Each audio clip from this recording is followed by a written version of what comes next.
Hey, how's it going? Zexoy, hello, hello. Okay, I've started. Happy Saturday.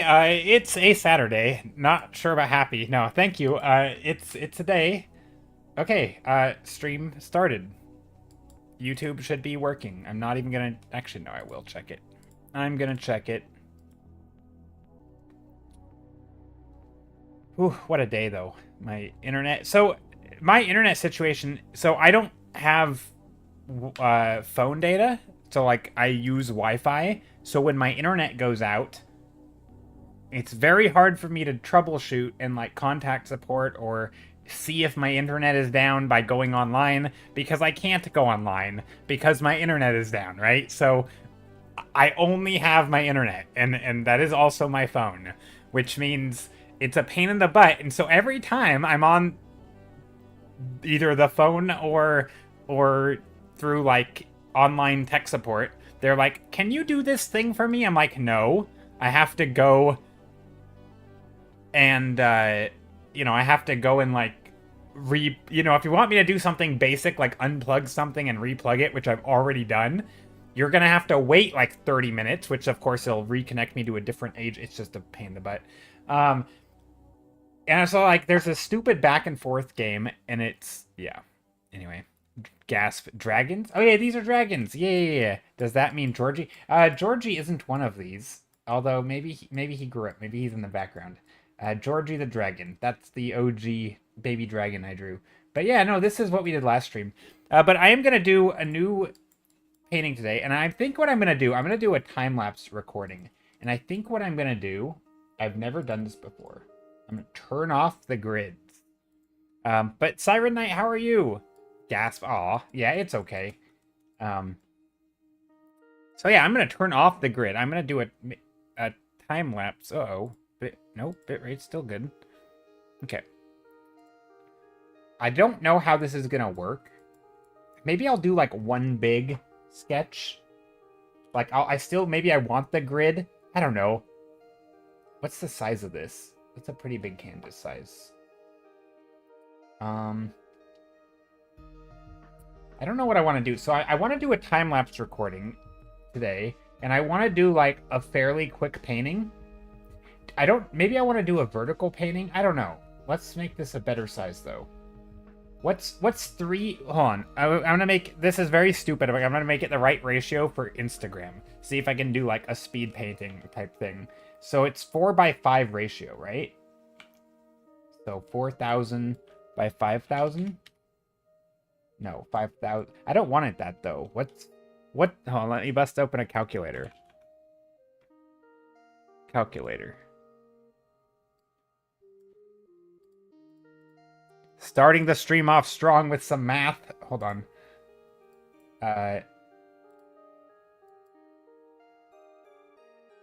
Big number is gonna be well. Wait, is big number top or this is 4,000 by 5,000? No, that's not right. Big number's top. What is 5,000? We'll just go 2,500. We'll just divide it by 2. How's that? That'll work. There. I didn't need math. I didn't need a calculator for that. That'll work. We'll just go half size. That way it'll fit on Instagram, because I think Instagram is 4:5, right? Or 5:4. I think so. I think it allows this ratio. I don't know. I'm not. I'm pretty sure it does.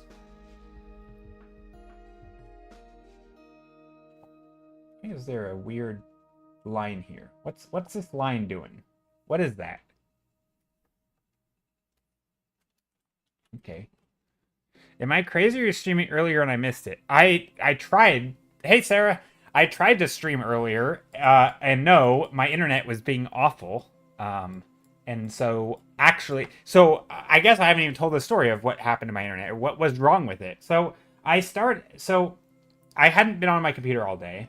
I woke up. I did do something earlier, which was make sure the multi-stream thing was working.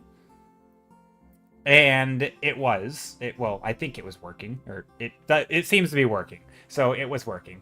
But anyway, so I started streaming, and within 2 seconds, all my frames were being dropped. Like, I was like at an 80% losing frames. It was awful. It would have been a slideshow for you guys. And I was like, all right, my internet is clearly not doing well. And so I'm like, I'm just gonna do a restart. And so I restarted, and when I restarted my computer, my internet wasn't connected. I had no internet. So it's like the stream killed my internet or something. I don't know. It clearly, something broke. And so I did what I always do when my internet breaks, is unplug everything, wait a bit, replug everything back in, and then restart my computer. Didn't work. My internet was still not connected. I'm like, this is stupid. I'm gonna do all the stuff because, and again, I don't have Wi-Fi, so, or I do have Wi-Fi, but I don't have data on my phone. So when my internet goes out, that's how I connect. I connect via my own Wi-Fi. So I can't even troubleshoot. I can't contact support and be like, hey, is there an internet outage? Is that you? Is it me? Like, I'm assuming it's maybe me because it seems like it probably is, but also I have no way to know. No, I don't have data, so I just use Wi-Fi when I'm at home on my phone. But I don't use my phone at home. I don't even use my phone. I use my PC, and it's connected via Ethernet.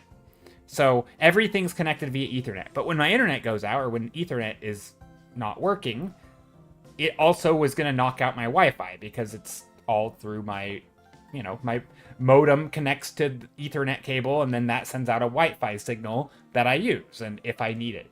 But anyway, so I have no way to contact support when my internet goes out. I don't even have phone. Like I'm in the dark. Anyway, so I do everything I possibly can. I spend like 20 minutes on it just to make sure it's not a me issue, or if it is, all the troubleshooting that I know I can do, including, of course, turning it off and on. And then I have to leave my apartment and go to public Wi-Fi. There's a place pretty close within like 5 minutes or something. So 5 minutes there, 5 minutes back walking. And then I use public Wi-Fi, whatever. So I contact support. They say they'll reset it. And they're like, everything looks good. And I get back, and it's the same. And so I'm like, this is stupid. What is wrong?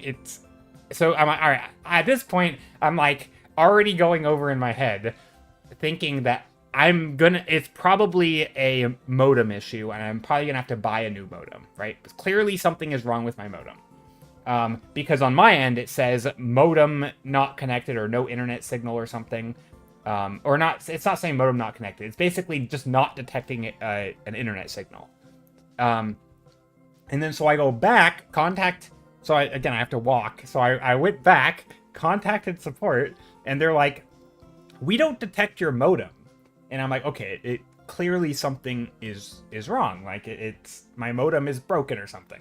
I don't know why, I don't know how.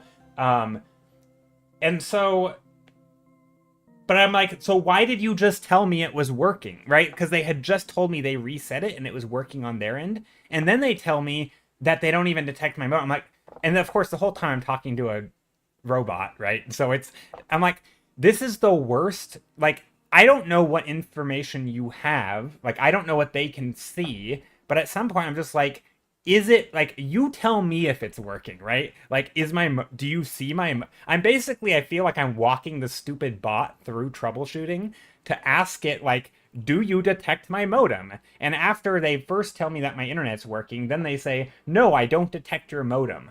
I'm like, then it's not like, what? It's so frustrating. So finally it gets working. It's like an hour and a half or 2 hours later. So I'm going to start painting. I'm just going to speed through. I'm annoyed. And so finally they're like, oh, well, we can try to reset it from our end. I'm like, what did you do the first time? So anyway, they reset it and it started working. And I didn't do anything. I did literally nothing on my end other than the basic stuff. What's modem? Oh, modem is my internet box that my cable connects into. I was having internet issues. Sorry. I was doing a bad storytelling No, I don't. I have my own modem. No, I don't have a rented modem. I have my own modem.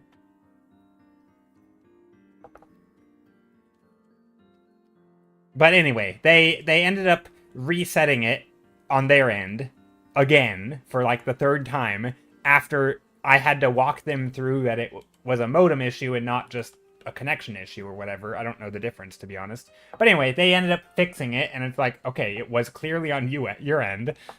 I'm so glad. Done. Okay. I'm gonna try to paint just on a big canvas. Haven't done this in a long time, but so yeah, I'm just gonna start painting, and this is gonna be a speed paint, and I'm just gonna, in the truest sense of the word, I'm gonna paint fast. Just start out big shapes, very simple. I don't really have any plan. We're just gonna see how it goes. Glad you got it fixed. Me too. Except the problem is, I still don't know what the problem was. Like, why did it stop working in the first place? Why would my internet stop working? Anna Sarah Tales. Hi, by the way. Long time no see. Hope you're doing well. But yeah, a modem is just the thing that my internet connects to that then connects to my computer. So it's the box in between.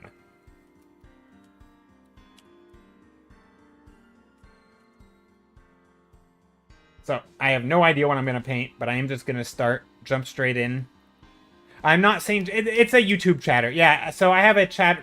Somebody's on YouTube. Sorry, I realize that's confusing, but yeah, it's a YouTube chatter. So hello, Anna on YouTube, if you're still here.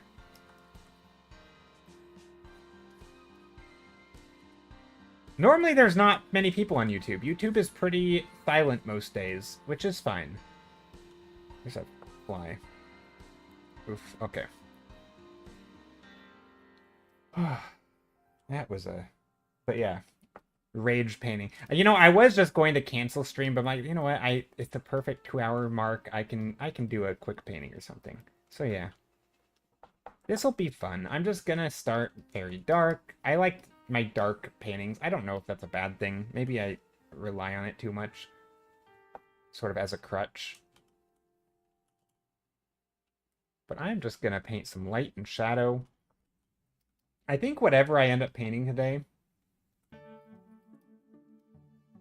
whatever I end up painting today, I think I'm going to try to do, like, maybe, I don't know, actually. I want to say I want to do a bunch of, like, grayish tones. So, like, maybe some blue grays, some cool blues, with some warmer lights or something. But I don't know. I'm just kind of gonna wing it and see where the wind takes me. That's a stupid phrase, but I'm just gonna see where I go. I do notice that I have been one of the only people you met and hit with on YouTube. I don't know what that means. No, there's been other chatters on YouTube. There's been other chatters on YouTube.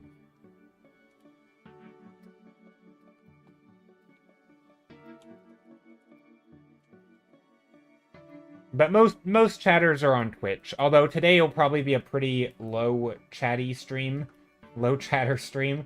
simply because I'm 2 hours later than normal, and I think I already sent out a notification, and so people, there's gonna be a little bit of a Boy Who Cried Wolf type of thing if I'm bombarding people with notifications and then nothing happens when they show up. So I fully expect it to be a little bit silent. And that's okay. It'll give me more time to paint a little bit. But yeah, I'm thinking maybe a little tower in the light, or maybe some tall... You know what? Let's do something different. Let's do some tall shapes. Back here. I mean, it means friendly exchange per se. We talked a lot in one stream a few months ago. Gotcha. Yeah. No, I think I remember you. Like I said, there's not that many people chatting on YouTube, so when, I do remember most of the people chatting on YouTube, but there have been a few. We have, and actually, a lot of the people from YouTube end up coming over to Twitch. So even when people start on YouTube, oh, let me go on YouTube, get the views. No, it's okay. I don't actually want to focus. Hi, Steph. I actually don't want to focus on YouTube. Like, I'm fine reading chat from YouTube, but I do not want YouTube to be the main platform because, one, I don't like the chat. Like, the chat experience is not as good for the streamer. Or the viewer, to be honest. Well, I guess, yeah, no, I think chatting is worse on YouTube, but video watching is better because you can rewind and, like, it's after the fact. No worries. It needs better emote. It does. Yeah, YouTube has issues with chat. Also, if you're streaming on YouTube, from the streamer's perspective, chat has this weird, like, I mean, I use a third-party app for chat, but chat has this weird, like, even moving thing, which makes it really hard to read when if there's like more than 3 people chatting. It's very hard to, like, track the things as they move. Because whereas on Twitch, it has, like, a pause. So if chat's scrolling really fast, it'll, like, go down a page really fast, it'll pause, and then it'll scroll the next page. That way, it's not just this stream of text. There's, like it's almost like I don't know, like it turns into, like, a mini slideshow, which allows the streamer to read it. That's not a super big problem for my streams because they never get that busy. But even with, like, a few, like, 10 chatters, it's pretty hard to read chat on YouTube, which is kind of a pain. But yeah, Twitch doesn't have that problem. Twitch has a good chat function or feature. Let's just slap in some overlay.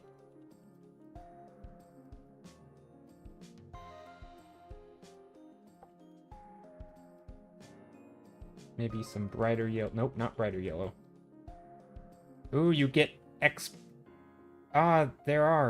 you get experience for chatting? Wait, what? Wait, you get experience for chatting on YouTube? I didn't know that.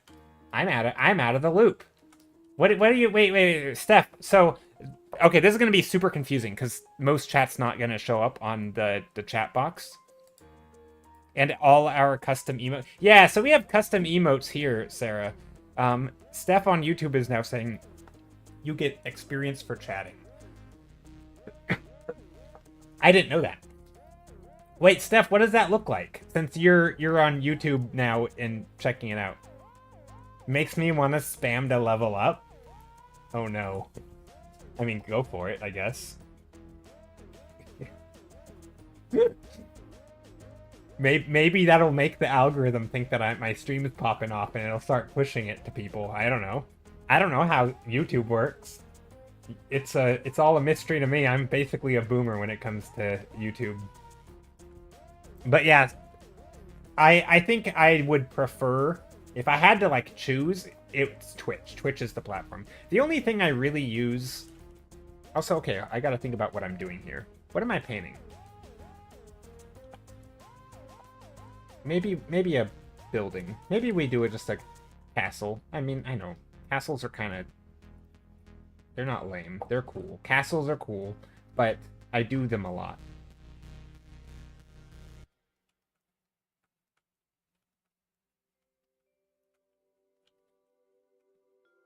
Let's go back here.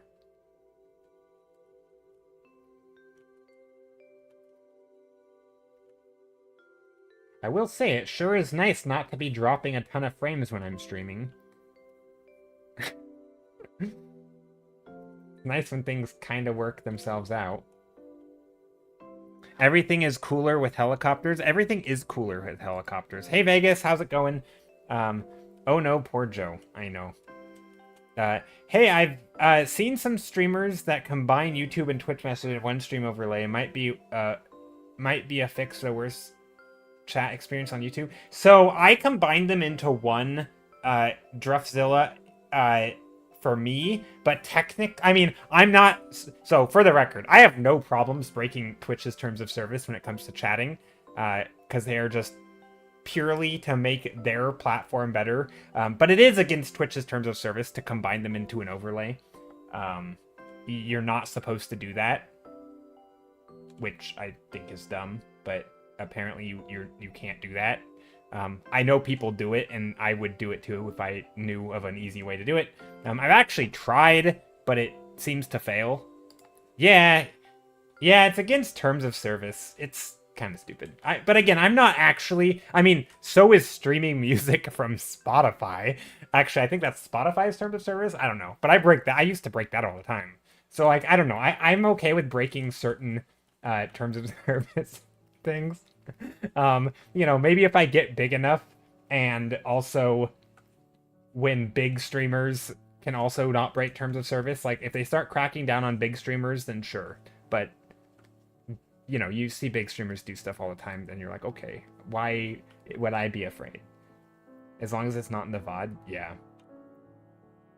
Well, I mean, the way I have it, if something is in the, you know, if it's on my screen, it's gonna be in the VOD. But I don't use my VODs on Twitch. They all go to YouTube.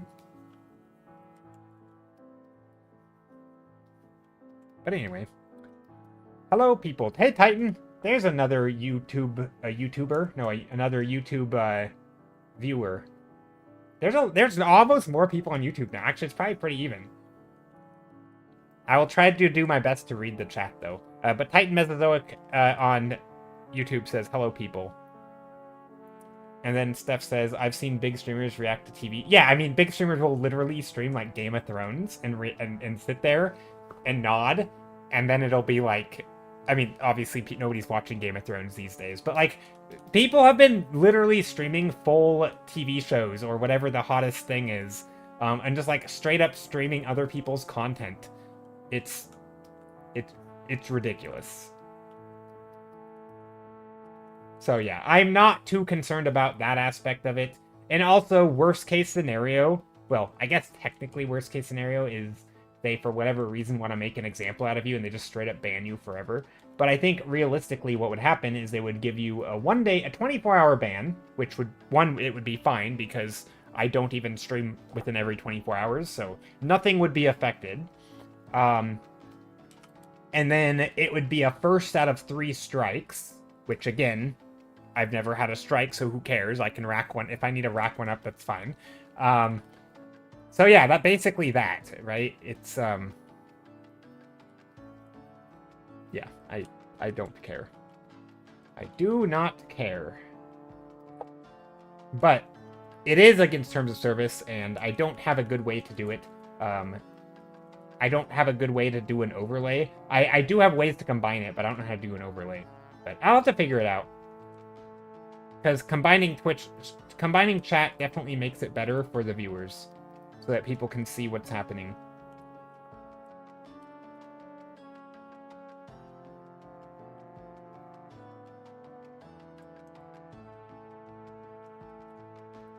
But yeah, so what I'm doing right now is I'm just kind of messing around with shapes.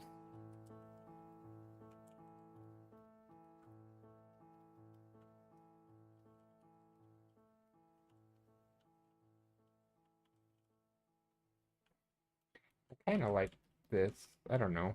I'm sort of just playing around. I should have done more sketching stuff. But that's fine.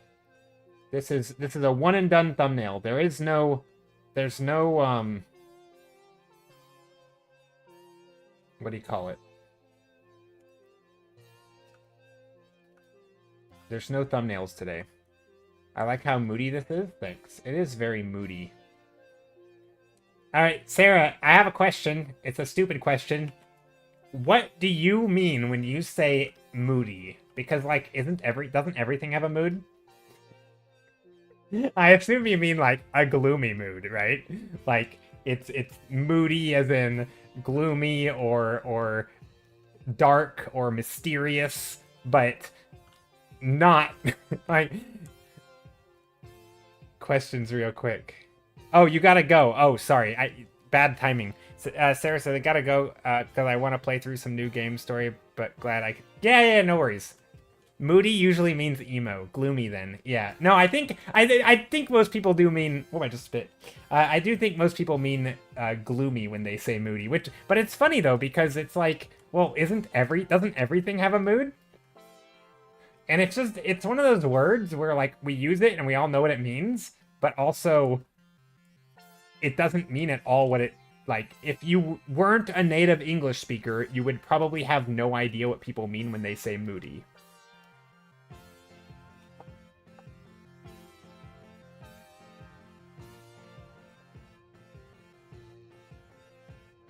Moody mood. Yeah, it's a moody mood.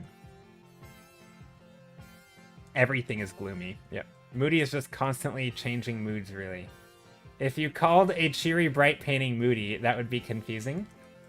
Well, it would certainly have a mood. No, it's funny. It reminds me of this time where I used the wrong word. So, like, before I tell the story, because it's going to make me sound like a jerk if it's taken out of context. So, me and my family, particularly my sister, who this happened to, we're close. So we can joke and it's all in good fun. Nothing in the following story would hurt anyone's feelings. We all had good laughs. But so it's like the word, if something smells, right? You wouldn't say it's smelly, right? Because that implies it's bad. But like, doesn't a strong smell, isn't that very smelly? Like, isn't that what that means? But no, it doesn't, right? No, not stinks, but you wouldn't walk up to someone, wow, you're very smelly today. Well, that's pretty much what I said to my sister. I'm like, oh, wow, that's very smelly.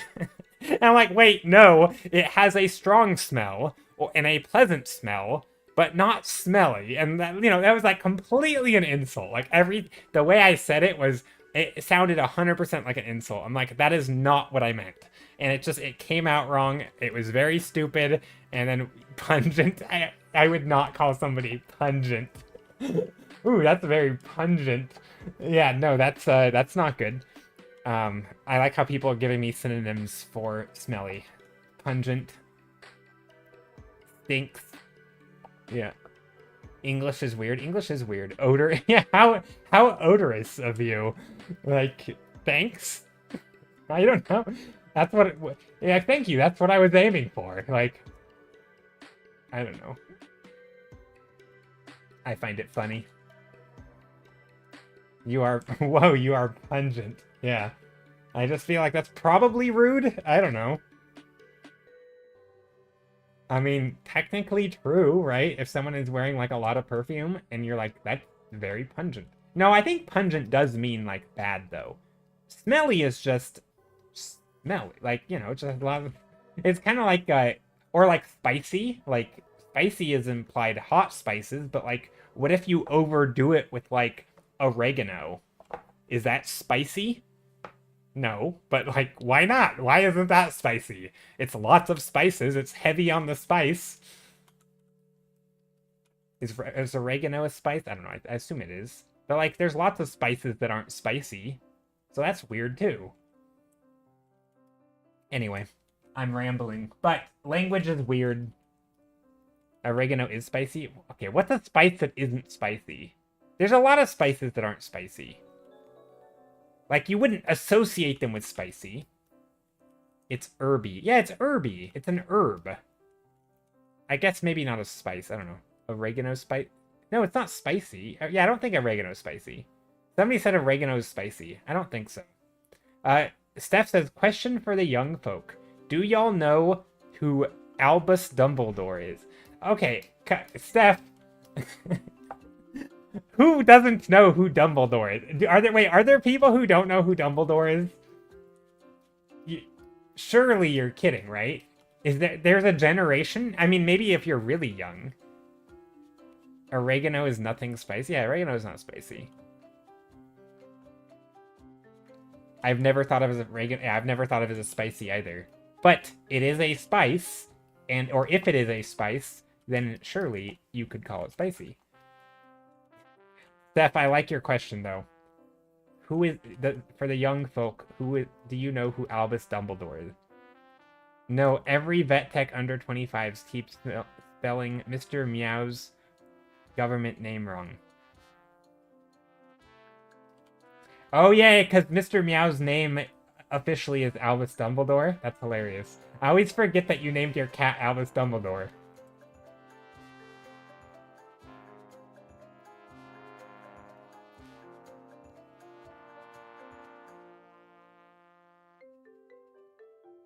That's funny.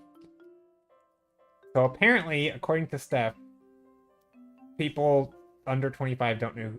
I think spelling a name wrong though is different, right? Funny story about spelling a name wrong. I remember, so we had a horse when I was growing up, or I should say my dad had a horse. I don't even know if I ever interacted with it. I didn't really like horses. But anyway, we had a horse growing up. And I remember we had to like register it or something, or whatever you do with animals that you have. And so the government name for the horse, so the horse's name was Lightning, which isn't a very original name. I blame my dad. He's really bad at coming up with names. But he didn't know how to spell lightning, and so he spelled it lightening, like to lighten something, like lightening. Anyway, that's not how you spell lightning. But it just was always funny because we had the official papers with lightening on it, with an E-N. So Lighthening. And like, spelling mistakes happen. I get it. But it's just funny. It probably isn't that funny of a story. But also, what am I painting? I don't like this. I'm gonna redo this. 30 minutes in and we're still making shapes. This is not good.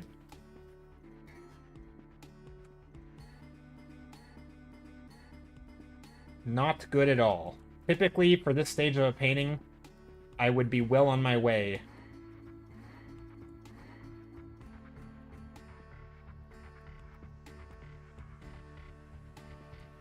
That's okay. We're just gonna keep going. We're just gonna keep going and see. Maybe we'll fix it. Or we will fix it, I believe. And then a black horse named Darkening. Was it a white horse? No, it was a black horse. We had a black horse named Lightening.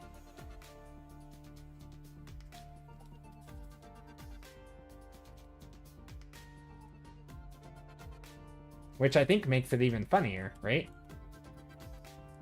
Ungooding? Yeah, Ungooding, says Titan Mesozoic. Wait, people under 5 don't know who Dumbledore is? That's crazy. It is crazy. I don't think that has to be like an anomaly. I can't imagine anyone 25 who doesn't know. I mean, I think there are probably people who don't know who Dumbledore is. But I don't know if it's an age thing. I feel like it's probably more of a demographic and culture thing. Like if you grew up in an area that doesn't watch a lot of movies or something. Like, because I feel like if you watch movies, you probably know who Dumbledore is.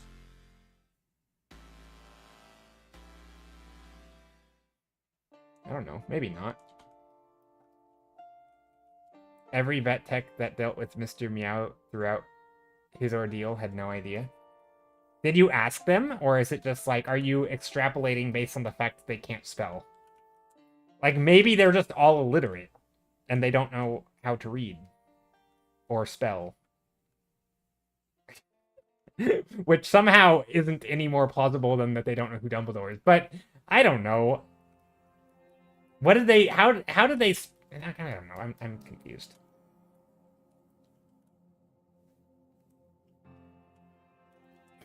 Yes. Oh, you did ask them. Okay. You asked it. So did they know who Harry Potter was? Like when you were like, oh, it's the dude from Harry Potter. Did they like, who's that? Or did they just not remember the name? Now I'm curious. Hey, Commissar Skull, how's it going? But yeah, this is a very moody painting.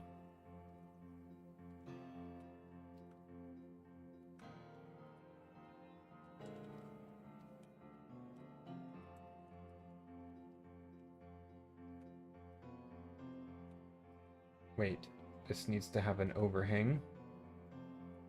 How do I do that? I could go in.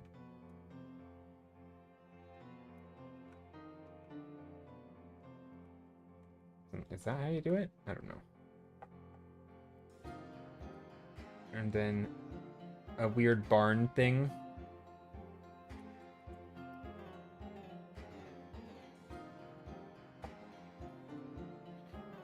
Do we want this to be like that too? I think we can do that. That's a nice shape.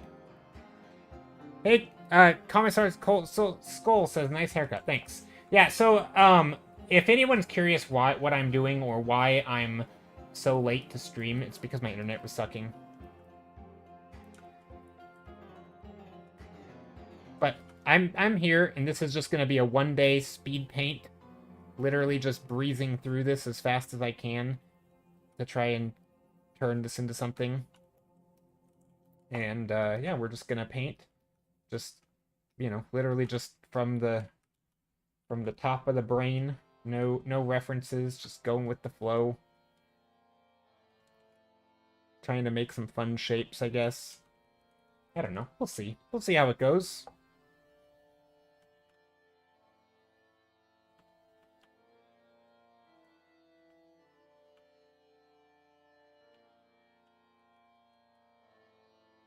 I think the new culture is forming. Dumbledore is becoming a lawful. Now I need to stop assuming everyone knows who Albus Dumbledore is. I mean, probably, you know, I mean, it's funny because, like, with something pop culture-y, like, I think it's totally fair to not assume that people know what stuff is. Then they always look at you dumb, like, when you try to explain it to them, but I don't know. I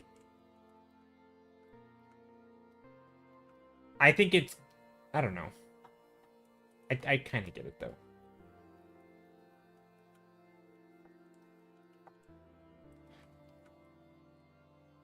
Is there gonna be light on this, is the question? I don't know. Maybe we put light here.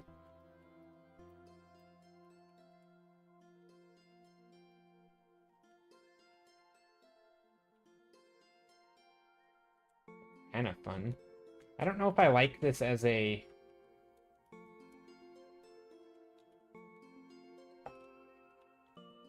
Ooh, maybe we have dark shadows here.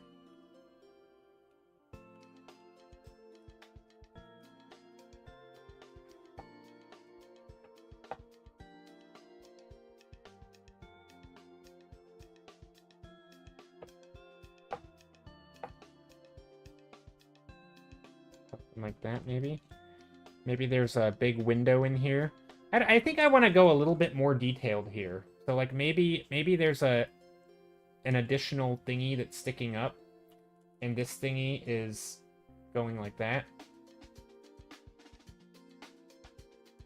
I know I'm using the word thingy to describe a window or a little offshoot. That's not looking very good. Vegas says, I think I've mentioned several people on here that I assumed everybody knew because everybody in my immediate circle knows, but half the people here, including Joe, sometimes have no clue what I'm talking about.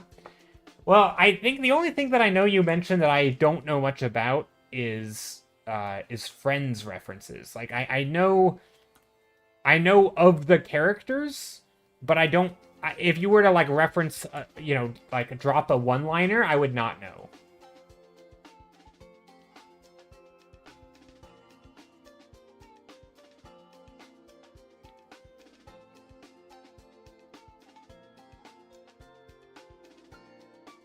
I'm trying to think, like, a lot of times I know, I'm really bad at references, and so I think, like, a lot of times I know of stuff, or I've seen or heard of something, but I'm not going to know a reference, and to me, knowing a character or being familiar with them, even if not by name, is a different thing than being familiar with references.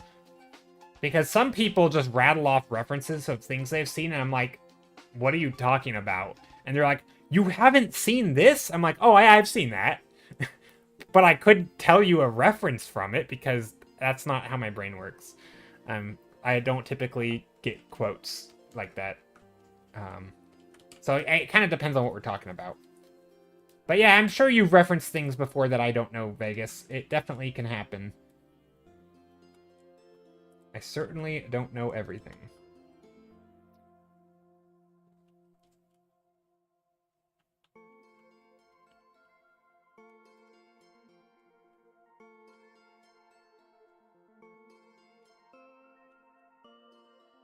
I kind of want to make this roof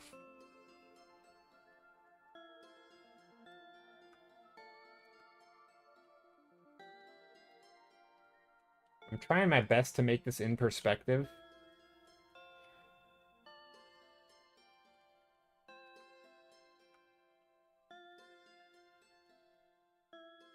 Little offshoots here. Go down. Lots of little, maybe, I don't know, something up on the top. That's a nice song. Thanks. Oh, it has a nice song. Wizard of Oz or Titanic? Yeah, Titanic's a good song. Um, Titan Mesozoic says, I don't know if I've watched the Titanic. Okay. Then Titan says maybe I should when I get home. It's a good movie. I mean, I think it's I feel like it's one of those movies where it's a classic. It's very well known. If you want to improve it, you can always try and practice if you like, of course. What? Wait, Commissar says, well, if you want to improve it, you can always try and practice. Practice what? Sorry, I don't remember what I said. I don't know what you're responding to, Titan. But yeah, no, of course, you can always practice anything. Art is a skill. Somebody was taught. I saw a thing today on Reddit, and somebody asked, and it's complete sincerity as far as I know, and so they were sincere, but they asked, if I take a break from art, will I lose the ability to do all art? Like, and they seem to be implying forever, like, if you stop doing it at a young age or something, you know, if you're 15 and into art, but stop doing it until you're 16, will you, like, no longer ever be able to be an artist? I'm like, it's a skill. Like, yeah, you'll be rusty, but, like, you're not just gonna, I don't know, forget how light works or, you know, forget what perspective is. Like, I don't know, you'll have to practice again. Like, it'll feel awkward, but, like, and even if you did go back to square one, you could always then learn again, which, no, obviously you don't go back to square one. You're always, like, art it's a skill, and most of the skill, in my opinion, is a knowledge thing. So, like, it's the choices you make. But even if it was purely instinctual and habitual, kind of, you'd still, like, sure, yeah, you'll be rusty, but that goes for literally any skill. Like, I could do a backflip on a trampoline. Do I think I could do it first try now? No. I might hurt myself, but, like, I'm sure I could work up to doing a backflip on a trampoline again, because I've done it before, and, like, I had that skill. Like, again, maybe there's physical skills that, like, at some point you get too old and you'll literally break a hip or something. But for the most part, skills like art, which is not highly physical, you know, I mean, yes, you use your hands, but let's be real, it's not really about that. You could also use your feet if you wanted. So yeah.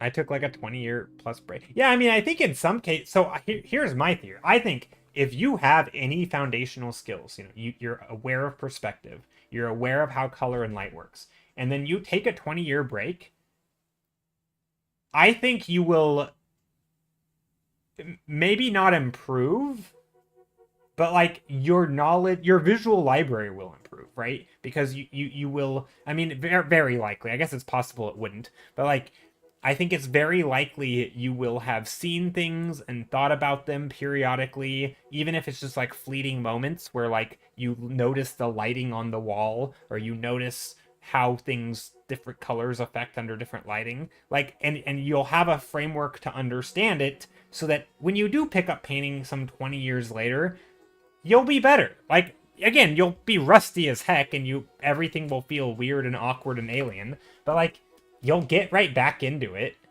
Anyway, it was just a weird, maybe not weird, but it was just a strange thing to read, because to me it feels so obvious. Like, yeah, it's a skill and you'll be rusty. Like, of course you get, you know, anything, even something like riding a bike. It's still gonna feel awkward the first time you do it after many, many years of not doing it. Like, will you be able to do it though? Sure. Like, I don't know. It's just weird to me. It's just a weird question, but I get it. I think it mostly stemmed from, like, ideas around art being sort of this. Also, hold on. Okay, wait. I want to make this a little bit more complicated. And I'm saying more complicated because I think there's something about, like, maybe not complicated, but, like, complexity, I guess, in shapes and design, where if you add a certain enough complexity to something, And I think it can really start making it sort of sing. Like it's enough, not small details, but enough big details. You know, you put enough windows and you put enough different beams and support structures and things coming off of one structure, you know, a little slightly more complicated shapes.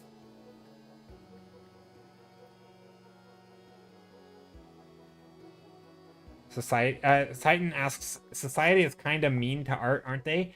I don't know about mean. I just think people are pretty much clueless. I mean, I think a lot of older people are clueless, and I think a lot of that has to do with, I mean, I'm gonna point fingers at the older generation artists. I think there has been for a long time, especially in fine art.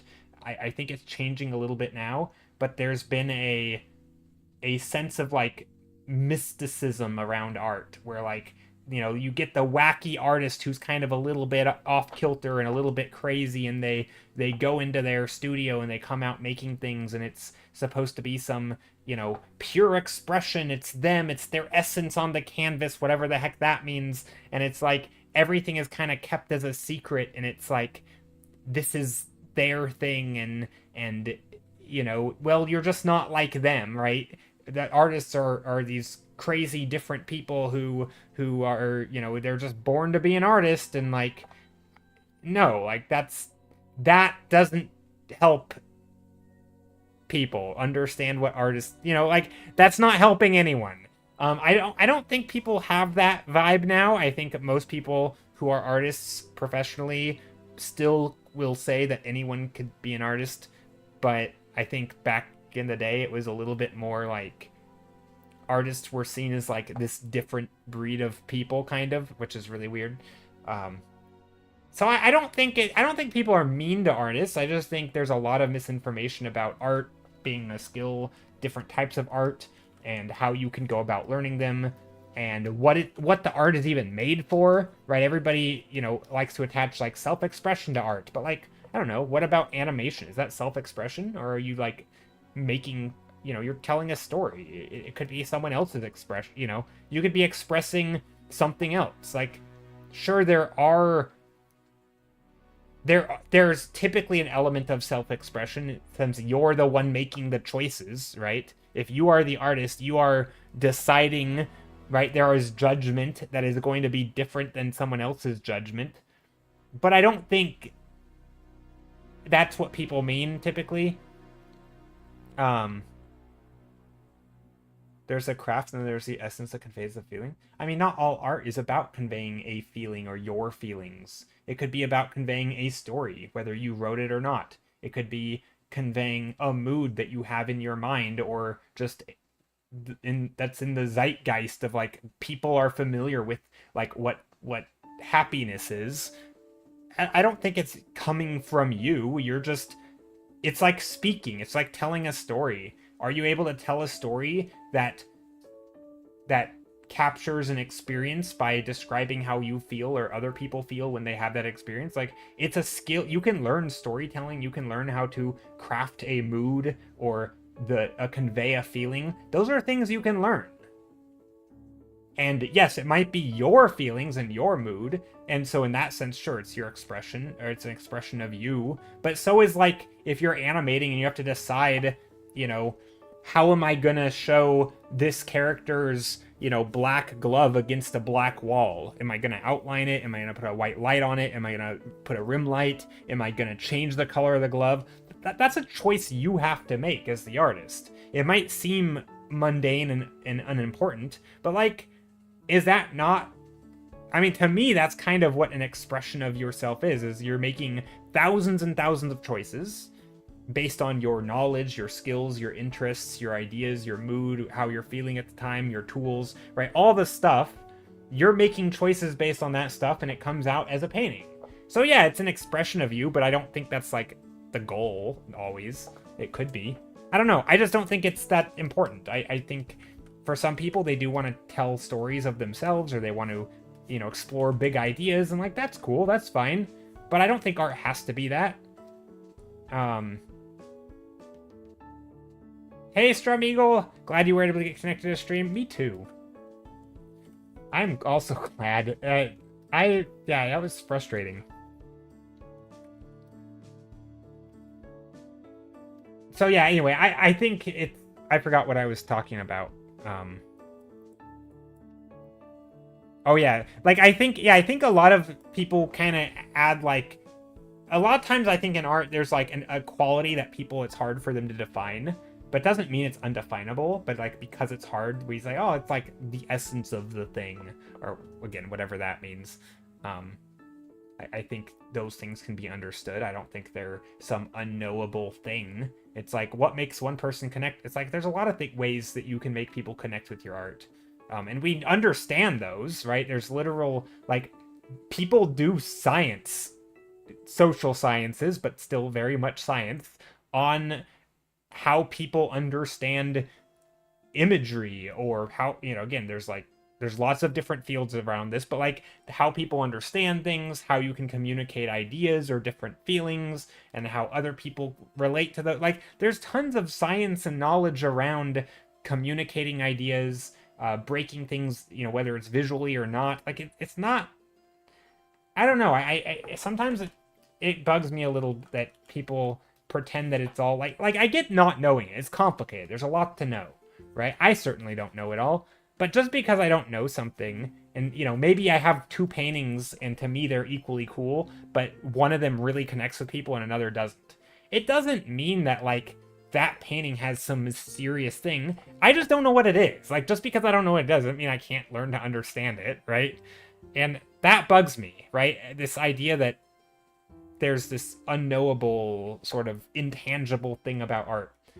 I don't, I mean, it's communication, right? To me, I think if you view art as visual communication, right?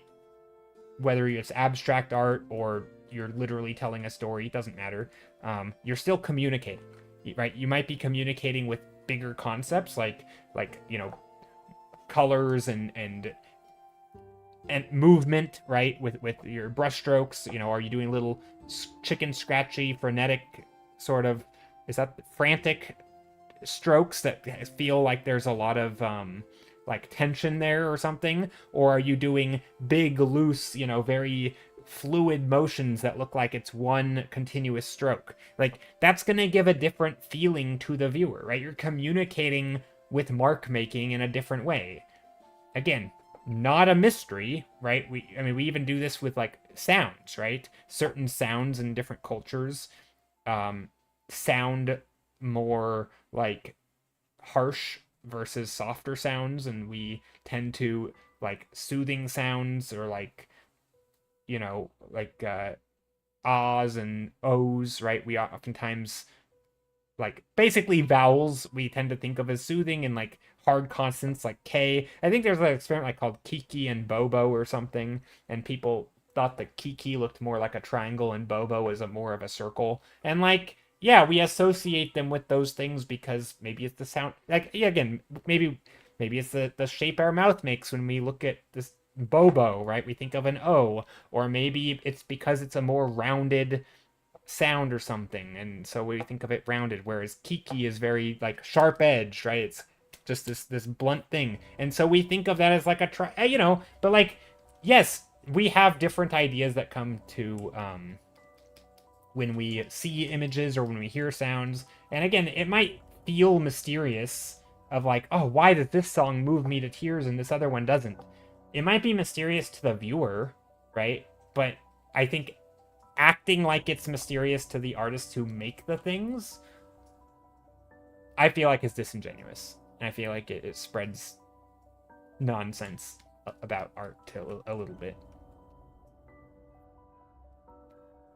There's a sensibility that one needs that isn't really easy to learn. I mean, I think just because something's not easy to learn doesn't mean it's not learnable. I don't even think that's true. I think if there's any, I think if there's anything that I truly don't like, I'm not saying I understand all this stuff. I think if there is some unknowable thing that we as like humanity have not yet figured out, I maybe this is just me not knowing it, but like what makes someone interested in art versus not being interested in art might be the bigger question. Like, I think if if you genuinely like making art, or you genuinely are interested in learning it, right? Not just saying I want to be a good artist, but like when you sit down and paint, does it keep your attention? I think if the answer is yes, you can absolutely 100% learn to make art. There is no, and you can learn to make good art, right? I think if you genuinely like it or want to get better at it and you enjoy that process of learning it, right? Now, if it feels like pulling teeth every time you try to get better or learn, that's a different story, right? That's hard. It's hard to teach someone how to enjoy hard things, right? I don't know that. I don't know how to do that. I do know that you can change, right? I do know that people can learn to become more like gritty in their behavior, where when they're met with like adversity in a difficult challenge, you can teach them to basically put in more work to overcome that challenge. Part of it's like, it's a self-esteem issue, I think, and like believing they actually can do it, or if you think you genuinely can't do it, then you're not going to try as hard.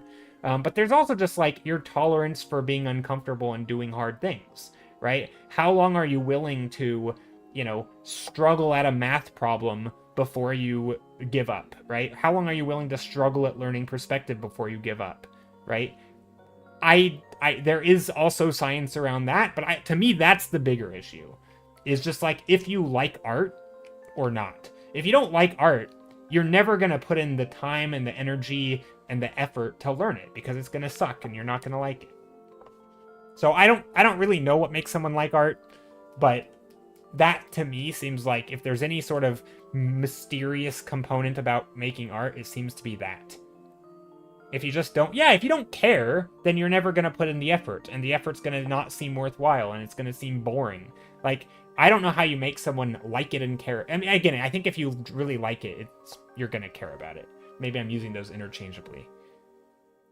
The patience to learn. Yeah, but I think a lot of people would say, oh, I don't have the patience to learn that. Meanwhile, they do have the patience to put in, 5,000 hours into RuneScape. Like, I don't think it's a patience issue. I think it's the pieces of the pie, or however you want to phrase it. Like, it's just not exciting you as much, right? I mean, obviously games are made to give you little, achievements and benchmarks and things that you can strive towards. They hold your hand in your goals, right? Like they're engineered to be addicting. Art is not, but some people find art addicting and some people don't. So like maybe it's just a temperament thing or a personality thing. I don't know. Does it excite you in the right way? And does, I mean, art's a little bit slow. It's not flashy, not typically anyway. And so like maybe some people just don't feel like they have the patience for it. But again, you can learn that stuff also. It has nothing to do with art, right? But learning to slow down and find ways to appreciate the small things. And like, I mean, again, I am someone who did not always, I've always liked the idea of making art, but I don't think I always liked making art. There was a point where I kind of didn't like it. And I sort of learned to like it, partly because I got better at it. So that was a component. But I think also just like maybe again it's a lot of things, but I don't think they're mysterious. I just think maybe I think with any skills in life, right? Not to get too philosophical. I don't think it's philosophical, but it'd be like saying, could anyone be a manager? I think so.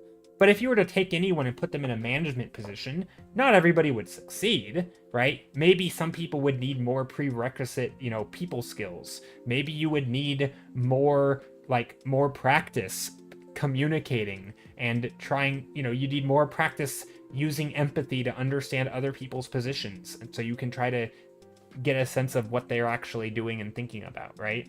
Maybe not everybody has the prerequisite skills to be good at it, so maybe you need to go and learn first. But that's I think that's kind of true for art, right? Like maybe not everyone has the patience right now to sit down, open up some boring textbook and learn art or math or whatever. But like, I think you could get there. And again, I think there's science around this topic. I don't necessarily know all of it, but I don't feel like this is all mysterious stuff. So yeah. Will I participate in Inktober, Drawtober, Titan? So ask Steph. Oh, Steph's asking Titan if he's gonna participate in Inktober or Drawtober. I thought that was directed at me. I'm not gonna participate, I don't think. I might do a couple ink drawings. But yeah. But anyway, I do think anyone can learn stuff. Sometimes you need additional skills first. You know, like learning how to learn, especially if you're doing self-taught thing. I think art has another problem, which is most people start it by being mostly self-taught or like self-curriculumed, whatever you want to call it. And I think a lot of people just don't know how to learn effectively, right? It's sort of like a lot of people don't know how to study effectively, even throughout school, and then they get into college and they realize they have no idea how to study. A lot of people will tell you that they had to learn how to study in college because they'd never learned it up through high school because they never had to, right? I think a lot of people have never had to learn skills on their own. And I was one of them, right? Until after college, literally until after I had learned how to learn in college, then I started getting into art because I was like, oh, I could actually learn this thing, right? I think that's a pretty, I have a hunch it's fairly common. Where if you aren't someone who, and again, some families are, like, I had a childhood friend, it never occurred to me at the time, but like, his family was all about, like, finding, like, engineering projects, buying him, like, the bare minimums, and having him build, like, little robots and stuff. Like, he liked building little robotic things, right? He was very much like, I'm gonna go and find information in the library on this topic. I'm gonna go and, like, you know, ask people who might know about this, and then they're gonna help me. And like, it was very much like he had learned very early on how to kind of embark on a hobby or an activity that he knows nothing about, and how to find the right information, talk to the right people, and like put himself out there to find out the answers. I never did that stuff. I don't know if I've ever done that stuff in my life, still to this day, right? Like, I don't just cold call someone or cold email someone, hey, I'd love your advice on this topic.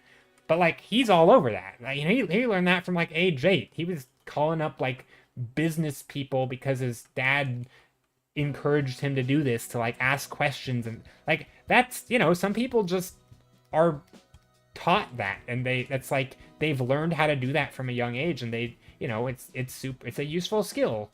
So anyway, the point is, I think, yeah, a lot of people probably, when they get into art, don't know how to self-teach or learn or research stuff and figure out problems, and so when they do art, they're like, this sucks, I don't know how to improve, I'm terrible, and that's the end of it, right? They don't,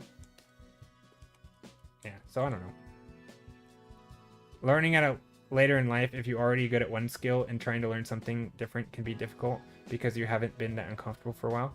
Yeah, but I think if you've never learned something versus you have learned something, right? I think if you have already learned one skill, you are so much better off than if you've never learned any skill to a high degree. I think learning, I would bet that if you took everybody who has learned one skill to a high degree, and this has nothing to do with like IQ or any of that, in my opinion, and everybody who has never learned any skills really, every single one of those people who had already one skill that they had learned could all learn a new skill much more effectively than the other people. Like, I think it's the knowledge of like how to put, like, even just having put yourself through something like college and actually had to study for stuff and actually had to like go into office hours and ask for help when you didn't know, right? If you've ever had to do that, I think you're absolutely going to be better off.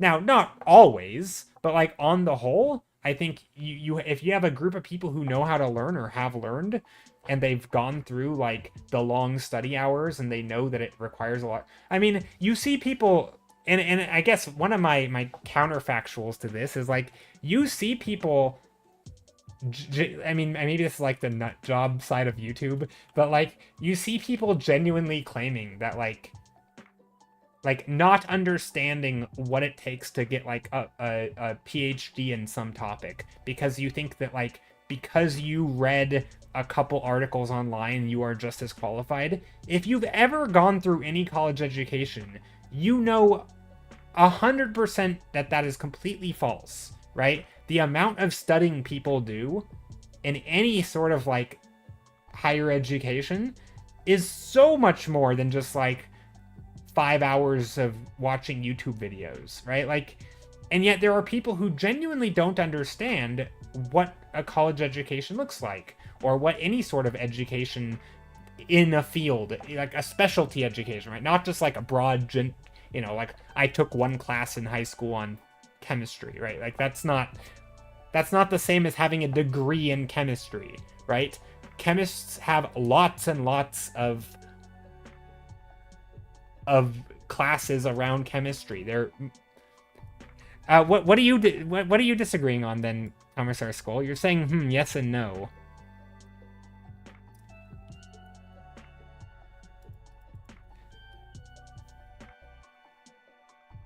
That was my huge problem when learning art.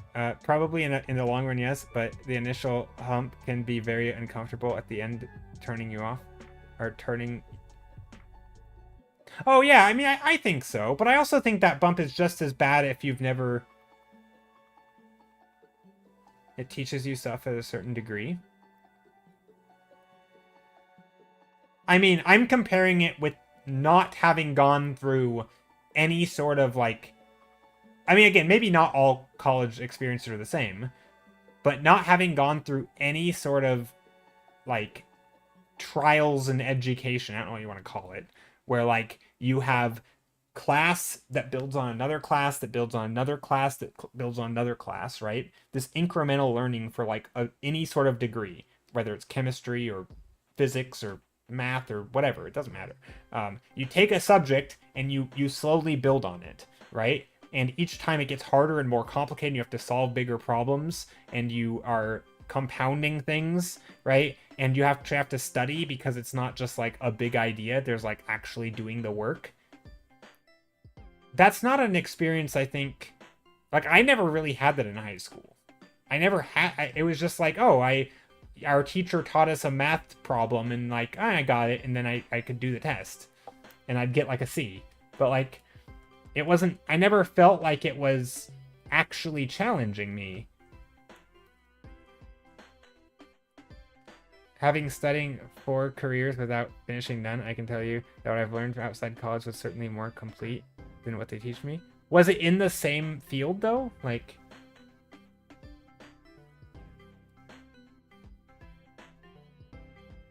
I'm not saying you. So I'm not even saying that you. I mean, I am saying that if you actually do the thing, you like. If you learn the stuff they're trying to teach, I'm not saying they're gonna teach it to you better.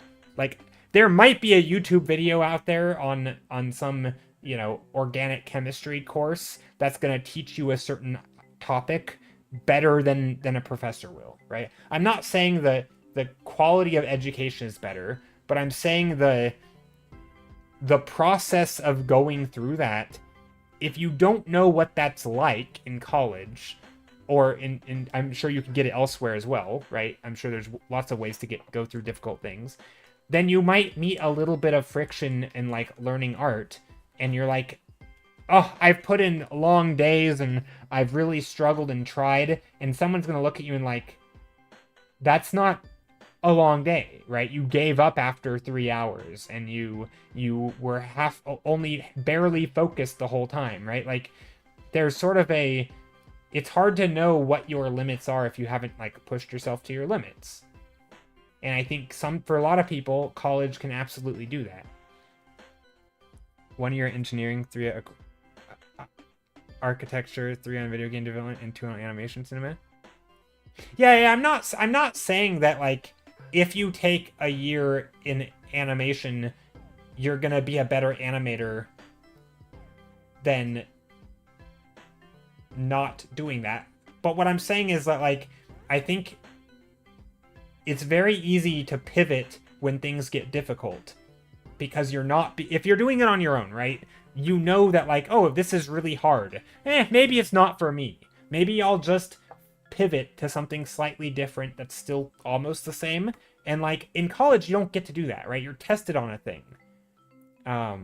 Right? If you're tested on something and you're going to have a test on it, you have to learn it, right? There's this sort of, rule of, like, hammer above your head, right? If you don't do the thing, and so it's sort of this make or break. There is no like, I'm really struggling with perspective, I think I'm going to do color today instead, right? There's not the same pressure to like, this is what you need to learn and you're going to learn it. Doing the hard stuff is very important. Yeah, and I think it's very easy, especially when you're sort of doing it on your own, to just slip in and out of the hard stuff and go to something easier, and you sort of, it feels like you're learning a lot, but, and again, I'm also speaking from my experience, and people around me who have not had the same experience, and it's a stark contrast in some cases. That's why I left architecture. There's a different architectural movement or philosophies. Yeah. If you weren't into minimalism, you weren't available to pass the design classes.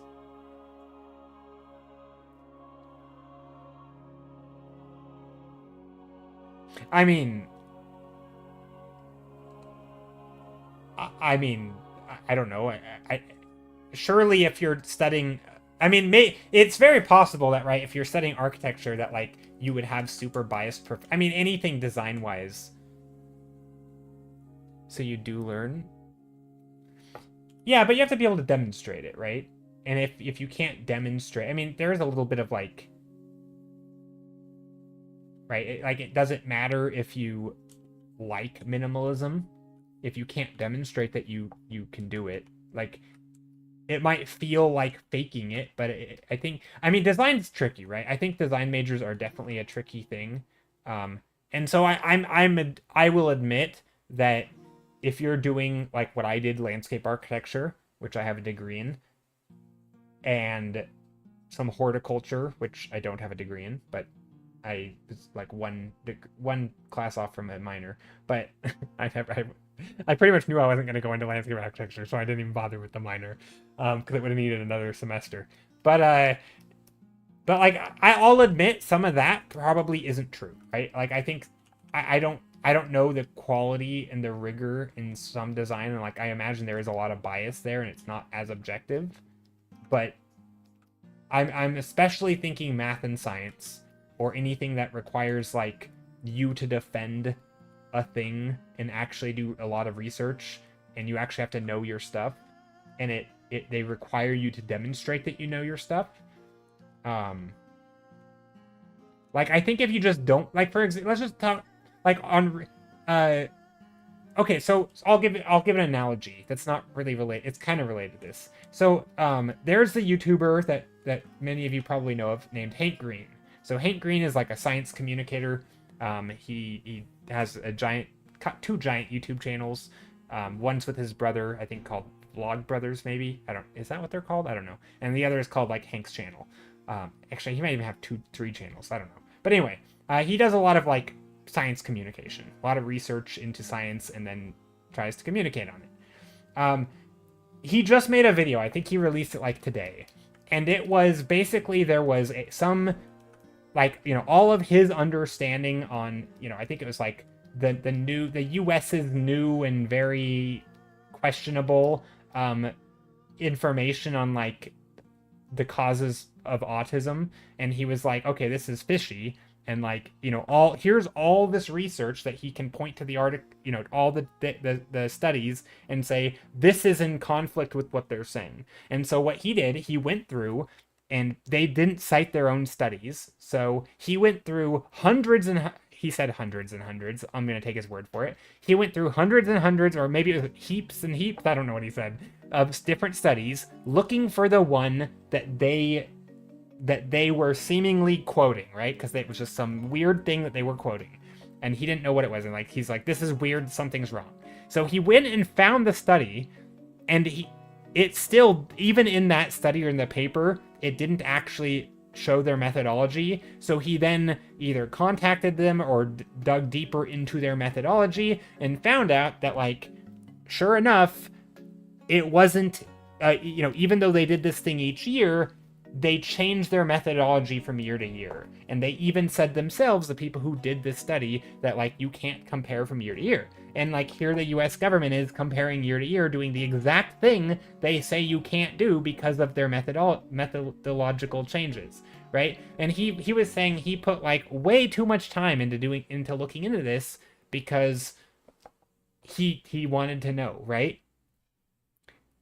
Now, my point is, there is a crowd of people out there who are like, do your own research, do your own research. They don't even know. They would spend 20 minutes Googling, and, like, I did my own research, right? I think there's a stark difference between genuinely digging through research papers, right? And reading hundreds of them and, like, trying to understand something, whatever that you set your goal on, and versus, like, what is a good, like, or, like, what it even means to do that, right? Like, I think some people would say, oh, I did my own research, and they don't even know what that is because they've never had to do research in their life, right?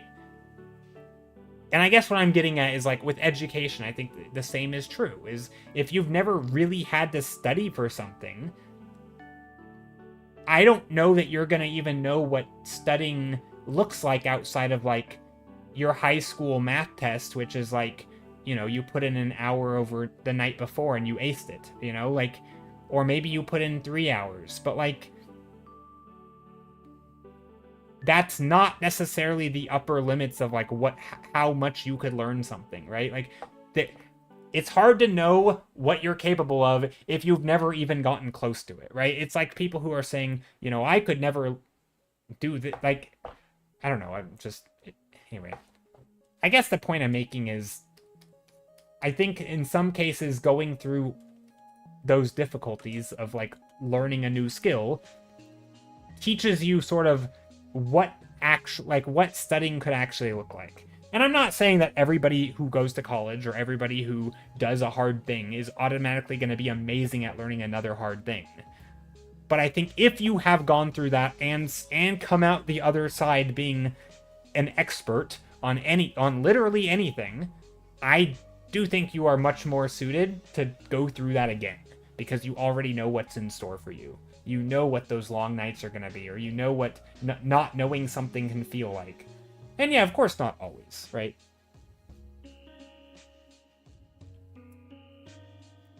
Also, hi, Peter. Did I say hi? Also, many people need the structure of school. Yeah, the structure of school definitely helps. I mean, and I think that structure of school is what allows a lot of people in the first place to even learn what they're capable of in the first place. Because if they didn't have that structure, they would just quit. They'd just give up because it's hard. And, well, it sucks to do hard things when you have no reason to keep doing it. And so if you try and seemingly fail and, like, oh, art must just not be for me, I tried it and I just couldn't do it. Well, like, what is your metric for, like, just couldn't do it? Like, you gave it a good college, like, that people joke about. Isn't there that saying, gave it a good college try or something? Like, I don't know if that's what exactly it's referring to or what the origins is. But it's like, if you just try it, it's hard and you quit. Like, some people probably genuinely do that and, like, no resilience. I don't know. Maybe. I have a hunch that's a thing. I'm not saying I'm super resilient. I'm just saying that, like, I'm certainly not in most things. I don't know. I love getting structure in art school right now. Yeah, I think structure is super useful. And I think for a lot of, especially, like, I mean, I don't want to be one of those boomers, but, like, let's be real. We have so many distractions. It's super easy not to be diligent about how you study and how the hours you put into something, and easily get distracted and do something else when you're, met with a little bit of friction, because literally anything in the world is more exciting than forcing yourself to do something you don't want to do. Yeah, I mean, I think, I would be willing to bet that most people would do better with some sort of that sort of structure.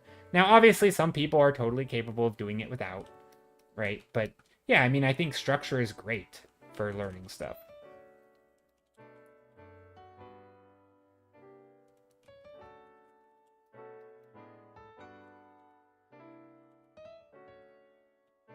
But I didn't know that what I was going to say was going to be met with so much contention.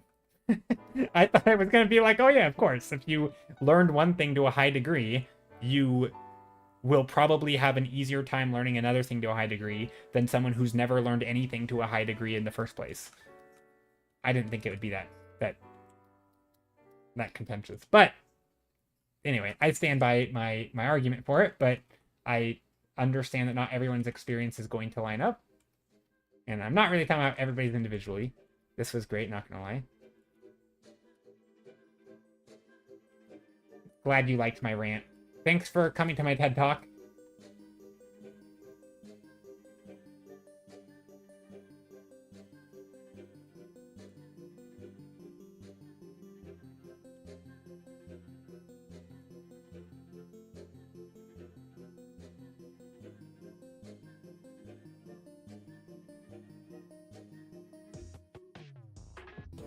All right, we are gonna do some more sketching here.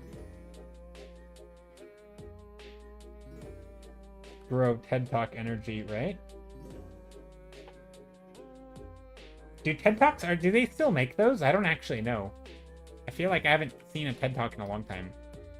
I'm not very good at holding myself accountable, and disappointing myself doesn't matter as much as disappointing somebody else. So I have a teacher that might be disappointed makes me more like I'm very similar, I think, Vegas. I mean, I don't take as many courses as I would like to, partly because of energy and money and time, probably. I don't know, not really time, but I probably tell myself it's time. Just probably laziness, I don't know. But yeah, no, I think I'm the same. I don't like to disappoint people, and yeah, if you make me tell someone that like I'm gonna do something, I will do it, right? I try to be accountable. But if I'm only have to answer to myself, it's very easy to not be accountable to myself. Also, you're making me feel better about my character design assignment workload. I mean, I hope I'm not coming off sounding like you have to study it super hard and be hardcore about it. But more that, like, I think most of us are I mean, this, again, I'm going to sound like a pep talk guru person here in a moment. But, like, I do think most of us are more capable of, like, seeing things through to the end and pushing through struggles that, like, we're trying to solve a problem and we don't know how to solve it. I think most of us are more capable than we think we are. And I think most of us give up long before we actually need to give up, right? I think sports has a lot to say in this, where, like, people will lift weight and they like, oh, I can't do it, and they'll give out long before they actually had to give out. But, like, it feels like you're gonna die, but, like, you could actually then keep going, like, like if you're running and you feel like you're gonna die, you're like halfway to what you could have keep running. If your life depended on it. Not that you would want to do that, it's probably not healthy, but, like, a lot of times you can keep pushing long after you think you can't go anymore, right? And I think even with mental struggles, it's similar. Not saying that you should do that, right? I am absolutely not advocating that people should, like, torture themselves to go hardcore like that. But I do think sometimes there are problems that, like, are really hard for you, and if you do want to solve them, it might require more effort than you think you have. And, like, I think sometimes people give up a little quick. That's what I'm saying. Just a little bit. Or, like, and again, I'm not saying do it all in one session, right? I'm like, go sleep on it and then come back to it. Just don't have convinced yourself overnight that it wasn't meant to be and that you'll never solve the problem. Like, be a bit more gritty and, like, come back to the problem the next day, and maybe the next day.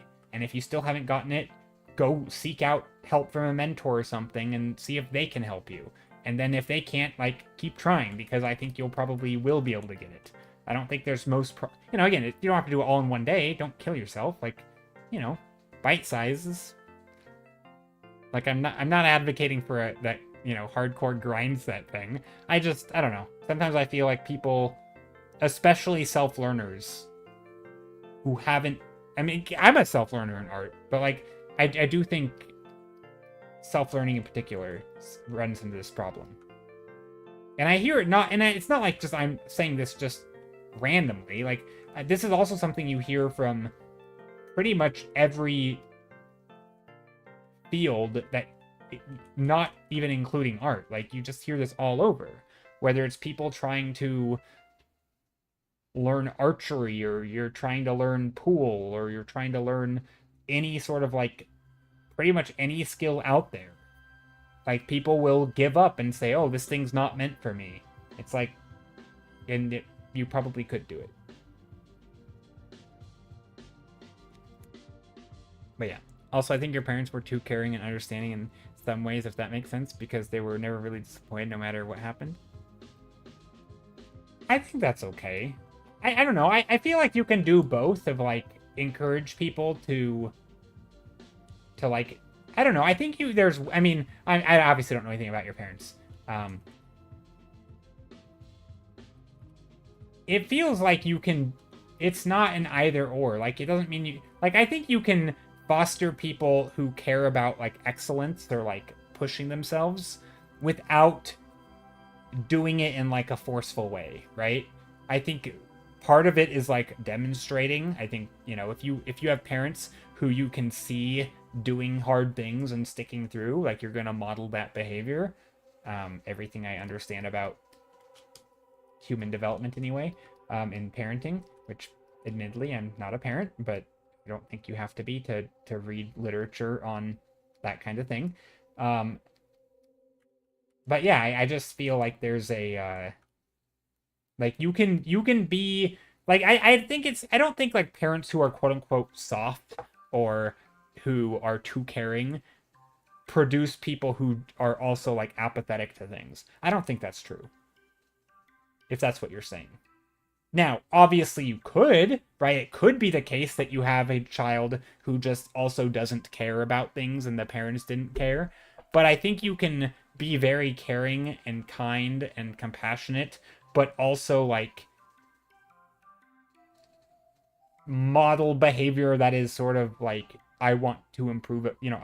I'm gonna find a thing I care about and be good at it. Whether or not you are good or you care about it, that's fine. Whatever, you know.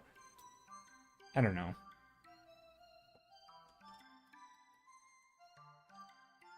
I don't even know if what I just said makes any sense.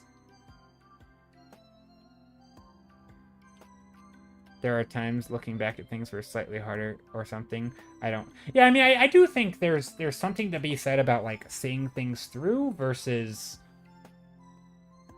Like I heard a really cool thing. I don't know. I think it was by Angela Duckworth, who wrote a bunch of books and also is like a professor of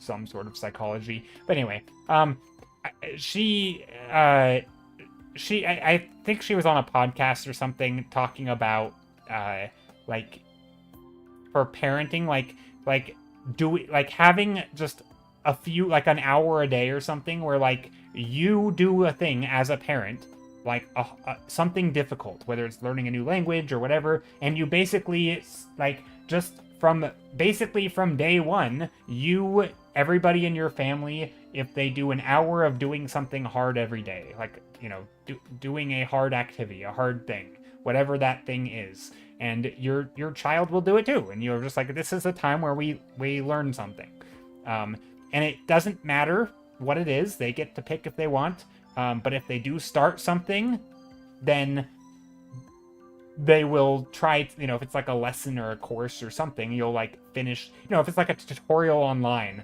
you'll finish the tutorial, right? But like then you can change, and like you can change the next day, but you'll spend the full time. And like, I don't know, that seems like a pretty good way to do it, where you're not going to be disappointed if they don't get it. It's not about the result. It's about learning to like have some standards for yourself, and like learning to be a little bit grittier, and learning to be like, to become comfortable trying stuff, right? It's not like, oh, I'm gonna quit today. Oh, that's okay, Timmy. You don't have to try out on anything. They're like, nah, this is the one thing you are gonna do. But also, we don't really care what it is. We just want you to learn that like doing difficult things is can also be fun and healthy and good and like, you know, it could be like, you know, if you're gonna play Minecraft, it could be making a skin, you know. You're gonna go learn how to do some 3D modeling today. You're gonna learn how to, you know, open up Blender and make something in that. And like there has to be something that you've never done. It has to be, you know, like, yeah, that kind of thing. I don't know. I think that's like a healthy way of doing it.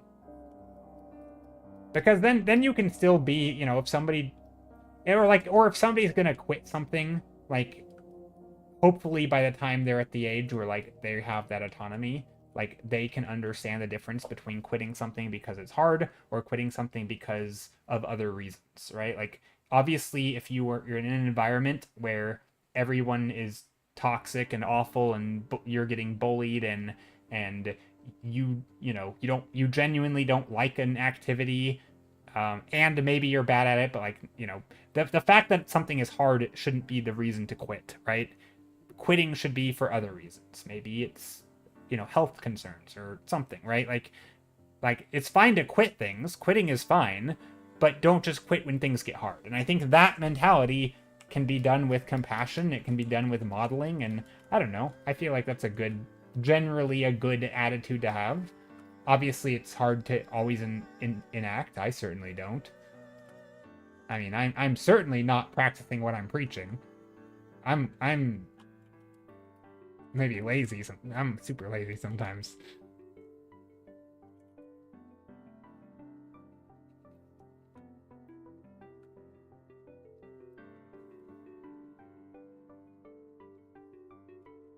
But yeah, I mean, I think in hindsight, though, most parents are like not perfect. I mean, mine certainly weren't. My parents didn't do that. I don't even think I understood like what learning even was. Like, I mean, I thought it's a stupid thing to even say, but I was clueless for a lot of things, and a lot of it's like,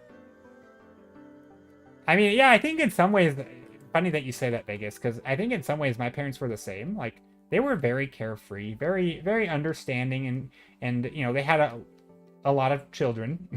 I'm one of 5, so you know, I have 4 brothers and sisters, 2 brothers, 2 sisters. So I'm the middle child, but there was a lot of little kids running around, and admittedly, like, not everyone is going to have the care and attention, and so there was sort of a sense of like, you know, yeah, they pretty much didn't care what we did. And I don't know, I think that's fine. But I also would say they actually, I do think that from my dad, he was a hard worker. My mom, I guess she was too, because she was literally raising 5 children, being a stay-at-home mom, and that's extremely hard.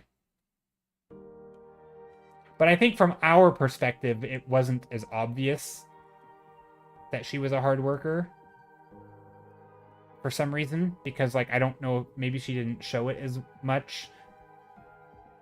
Like the fact she didn't complain probably made it so like us kids growing up didn't realize that she was struggling, you know, that it was difficult, and only in hindsight you're like, wow, my mom did a ton, you know. So it kind of it's weird, right? Because I think normally kids can learn stuff, but if they don't realize something because they don't have any context for it, they may not learn it. I don't know. I don't know what science says about that. But yeah. Anyway, I'm getting to the end of... This is my speed painting.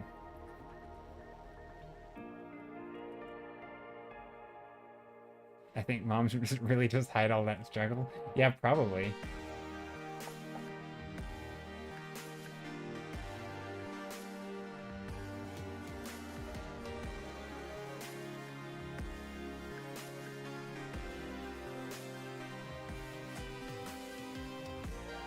Yo. Yo, yo, yo. This kind of looks like a nose. Also, this song just got really loud. Let me tone it down a bit. There we go.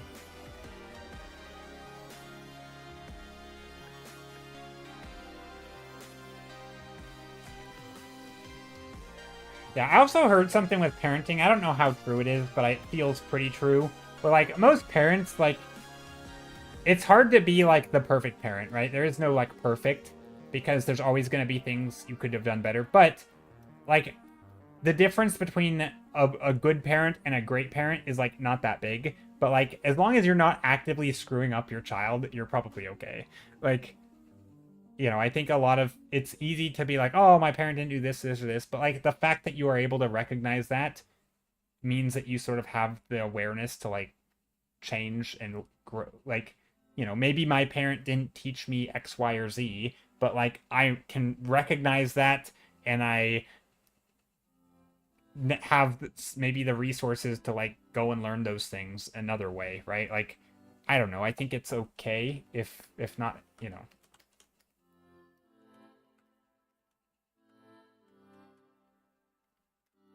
I feel like not learning something is not, well, I guess it depends on what you're not learning. I don't know. Parenting seems hard though, because there's, like, it's one of those things where, like, you probably want to control more than you really can, and, like, it feels like there's a, but yeah. Don't get me wrong, you think your parents were great overall? That's good. Have to learn it by life? Yeah. I don't even know really what we're talking about now. This has gotten so far away from art.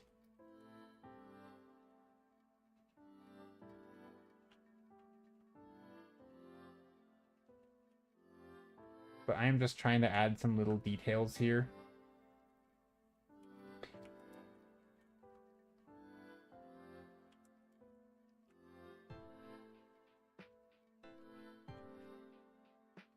Just little details, little cut-ins and cutouts and different stuff here and there.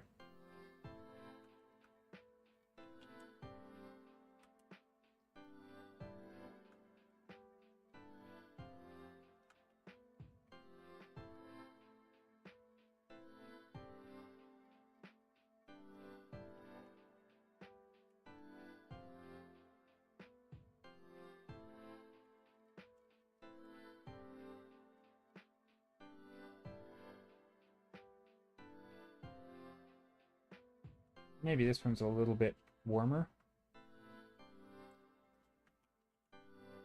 I'm trying to make this, like, feel like there's different values here. That's something I'm thought I miss out of doing a lot.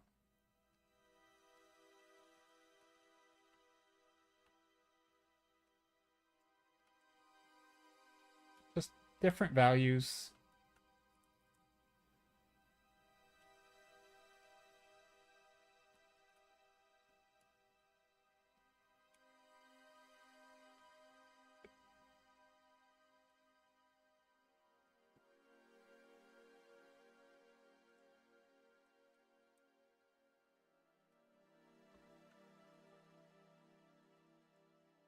Maybe something here. These can also be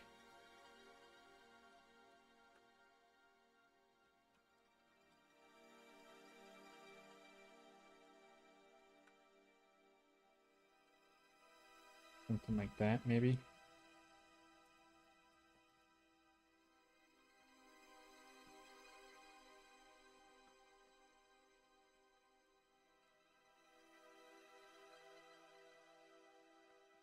Shapes. I'm just trying to put some, like, maybe... Also, these windows are kind of weird. I don't know if I like them there.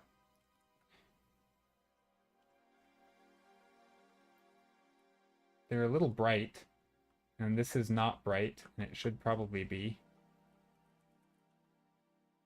What if these are here like that? I have so many refs on my Photoshop file. Do you... Wait, Titan, do you not use something, like a separate app, like, PureRef? If you don't use PureRef, you should totally use PureRef. It's amazing. I think it's available on Apple and Windows. Rather than having to put your references right on your program.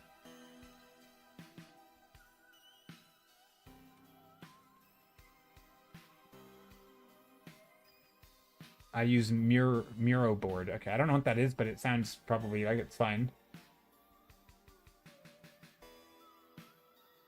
I just got confused because you said on your app, or on your Photoshop file. But multi-tabbing is hard. Yeah, so something like PureRef, you don't have to multi-tab. That's the beauty of it. No multi-tabbing. None at all. It sits right on top. And it literally... it allows collaboration. Gotcha.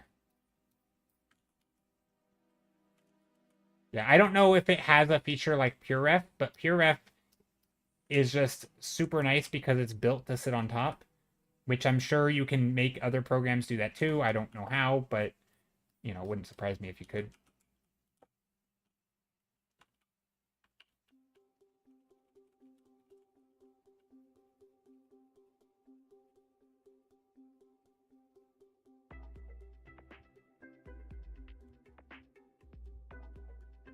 Miro is basically a whiteboard. Gotcha.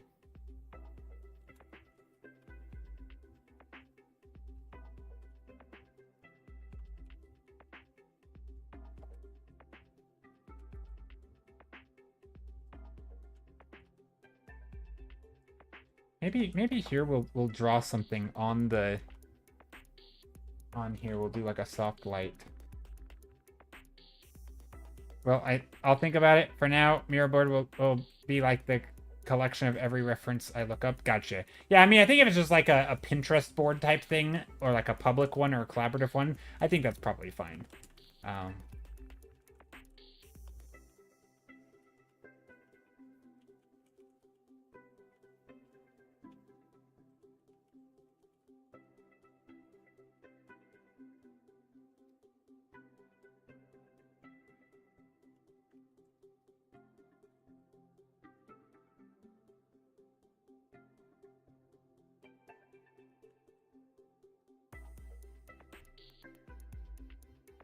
I'm just trying to come up with colors here for things like the roof or different things. I don't. That's looking ugly, but playing around with some colors a bit. Also, I do want to say thanks for being here, everybody. I realized that the late stream was a little bit something, which probably killed some people's stream streak.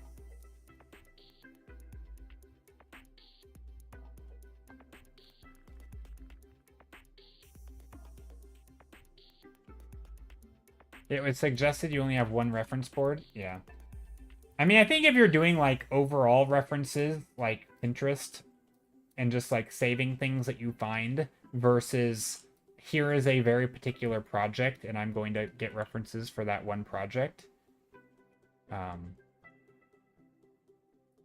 Yeah, I don't think I'm ending quite yet, but I'm not gonna stream too much longer.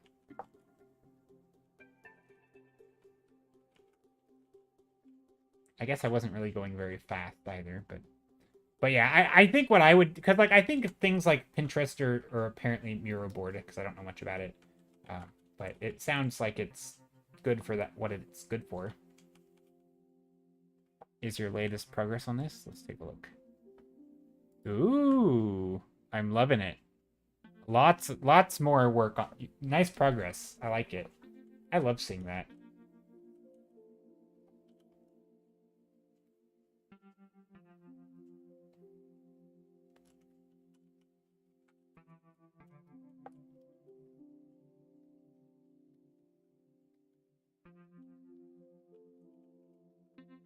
That's super cool, Vegas.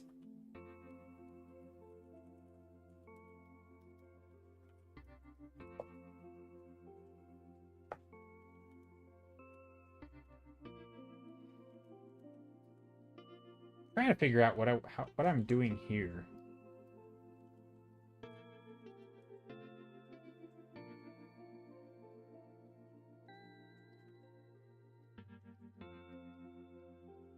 Maybe something like this, and then down here is like a...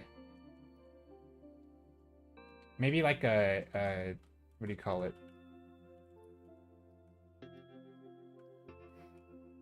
Like a foundation. That's what I...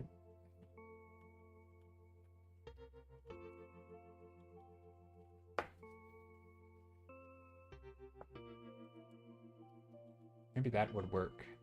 Some sort of foundation. It's a little bit cooler in color. Maybe like a lighter gray.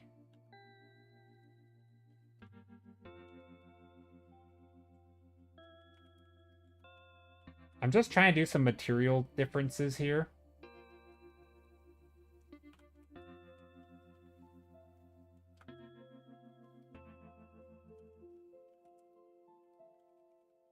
Also, that looks like an upside down smiley face.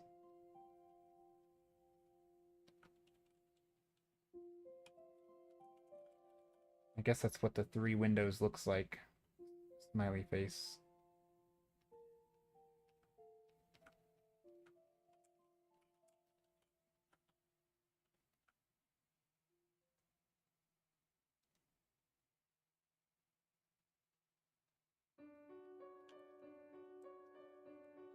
Something like that, maybe?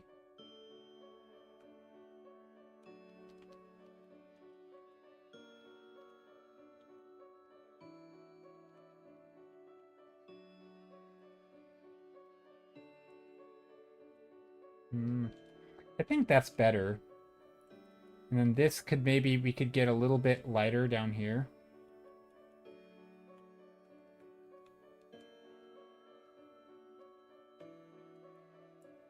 So we do get some of that light gray down here.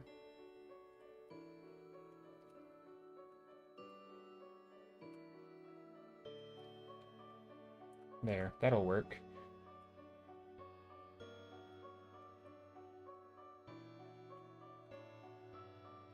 And I don't want to go like super hardcore with the rendering or anything, but I do think some simple indications of like the cracks in the cobblestone type look, the foundation, cobblestone foundation.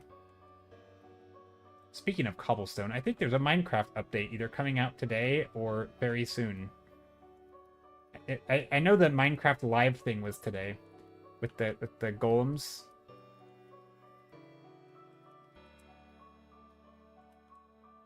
Copper golems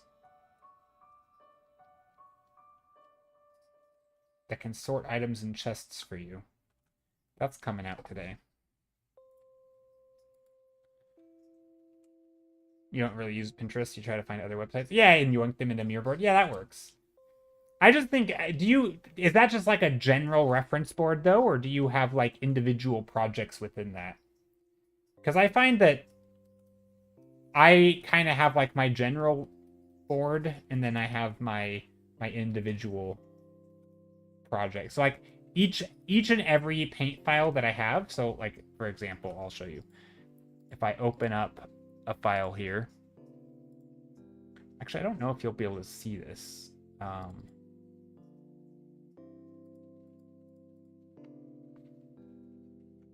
Okay, it doesn't let me because it says only supported formats.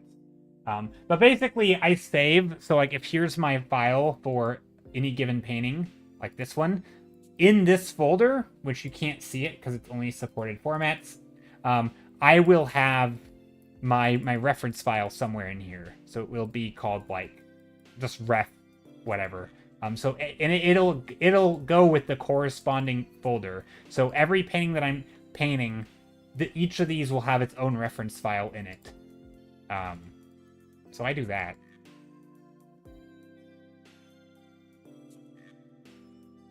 But like if I see something cool on the line and I want to save it, that's going to not be saved into a painting folder because, well, I haven't started painting.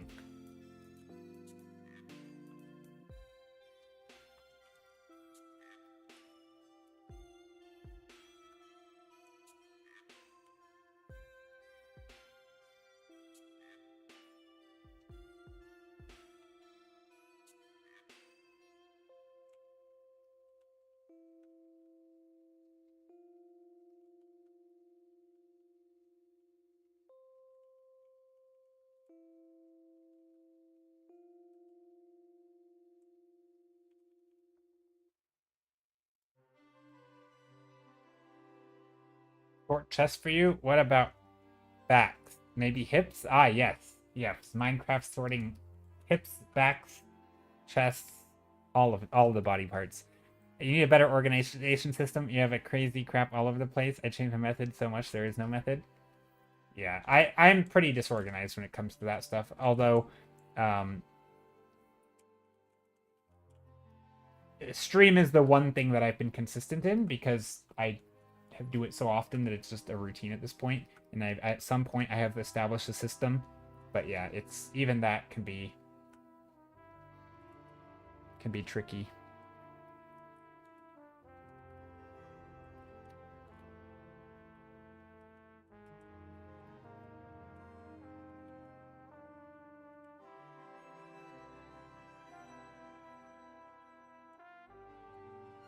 Oh, that's not good perspective.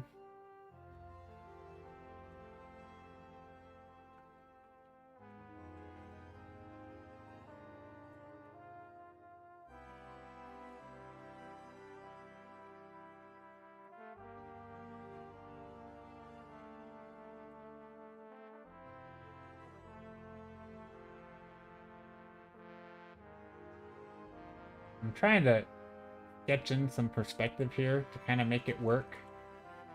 I think this will work. What I didn't do is I didn't really establish like a horizon line. So a lot of this is just eyeballing it.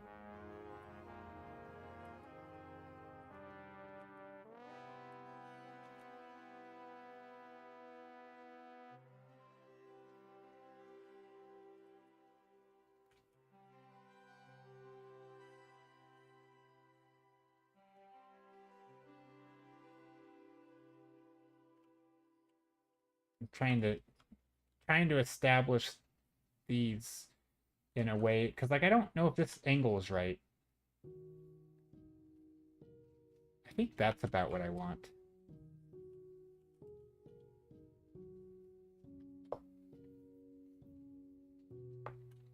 I think that's good.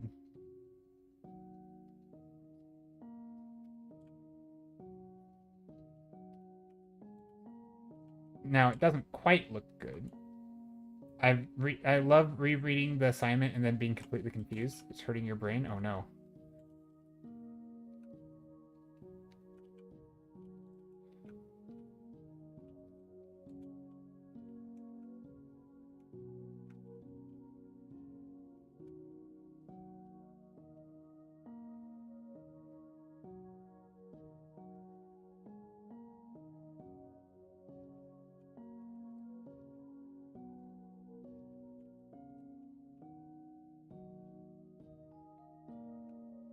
There. I'm trying to just make the perspective here just look a little bit better. Although this is funky a little bit.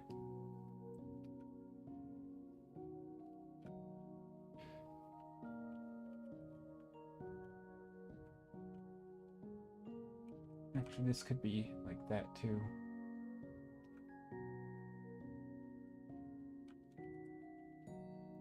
There, that'll work. And then here, so these are just going to be little like shingles. That's why I was fussing over them, because I wanted to make it look like they are coming downward. So each one is going to need a step below the other. So I'm actually going to take this lightness here and go like this and basically step it down underneath.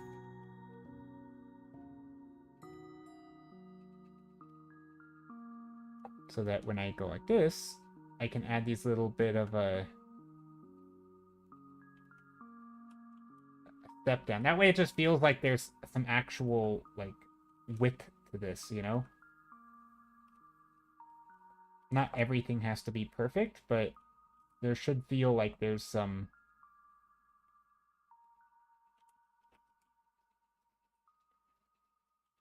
depth, you know, some thickness to the building.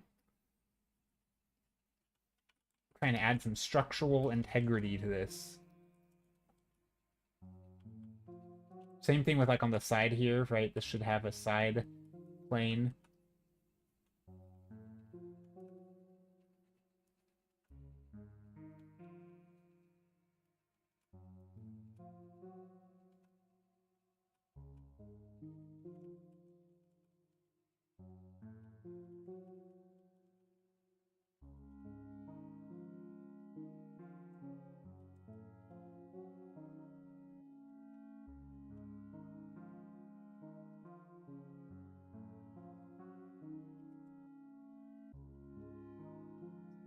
That.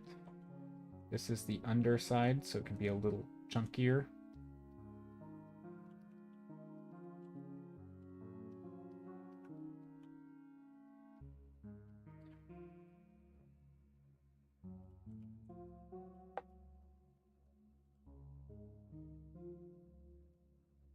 Drawing clutter is probably what I dislike the most about these kinds of pieces.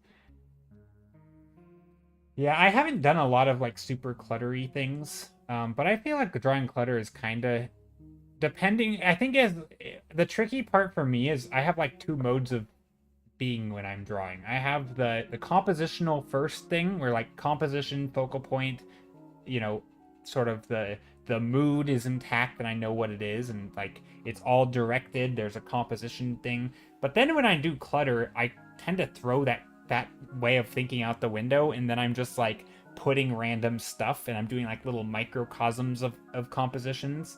And I think it's really easy to goof up your overall like vibe of the piece. And I struggle with sort of maintaining, and that's why I think like when I do, you know, I'm not great at clutter, so let's see if I can't show this. But if I'm doing a piece, let's just open this, and I have a bunch of clutter. I think for me, what works is like if I say, okay, here's a bunch of clutter, it's gonna be a big pile of crap, right? It's just a bunch of stuff. I don't know what it is yet, right? It's just a bunch of stuff. And then you can still plan it out as like one massive, you know, here's a big garbage pile, here's some other garbage piles, you know, some random stuff here, but here's my main character, you know, they're here, you know, there's stuff over here that's more garbage, and like you can plan it out without worrying about the stuff, and then you're like, okay, now I'm gonna start drawing, you know, here's a book, you know, here's an old table, and like, yeah, you can change the silhouettes a bit and you can draw all the clutter, but like it's still gonna stay within your initial like, you know, composition. That way you can, that's the hard part for me, is because then I start like, oh well, what if there was something back here, you know, and then what if there was something over here, and before long it's like everything is just so disjointed and it's like, well, that's not what my vision was. Stuff totally has changed and now it has a different feeling.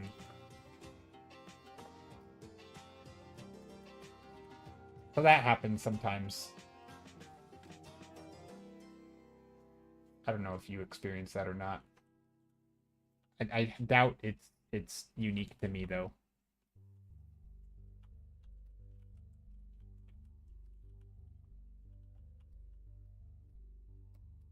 Okay, obviously I'm not gonna make this whole thing red, but it is kind of fun. Actually, maybe I will. All the time, yeah. Ooh, I do like the red here.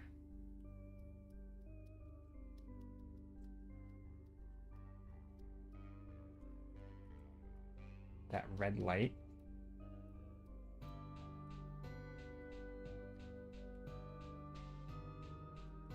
I mean, it's very different than what I initially had. No, I think I like this.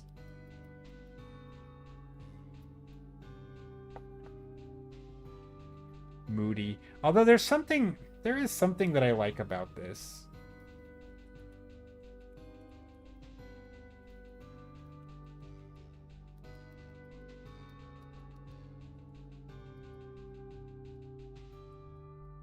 I mean, that's neat.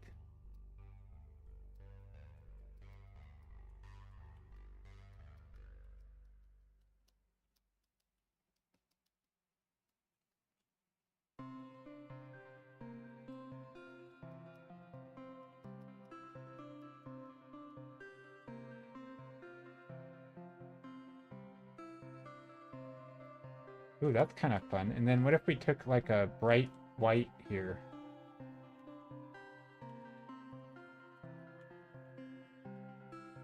Did like...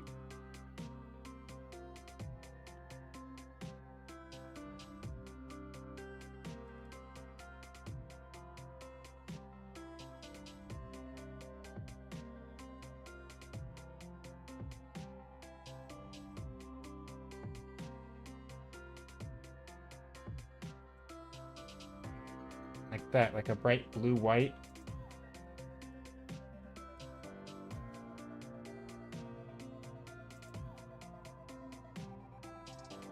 Kind of like that.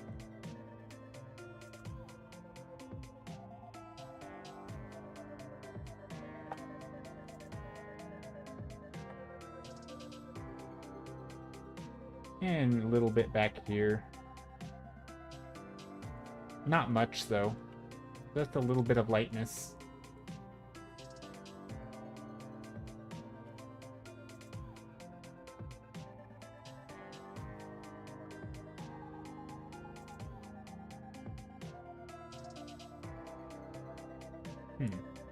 I think I like this. I might have gone overboard with the overlay. And I'm not totally convinced that I like these bright lights here, which might need to change.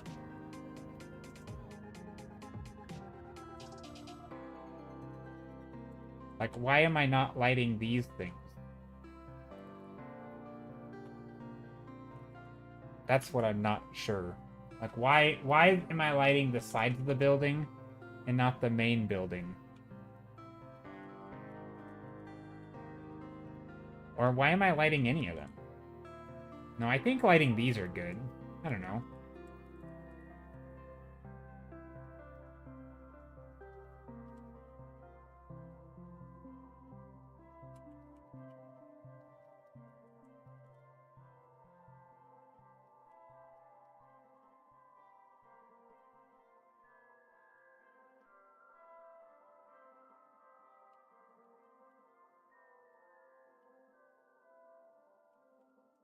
Or what if I go in here and just blank these out real quick?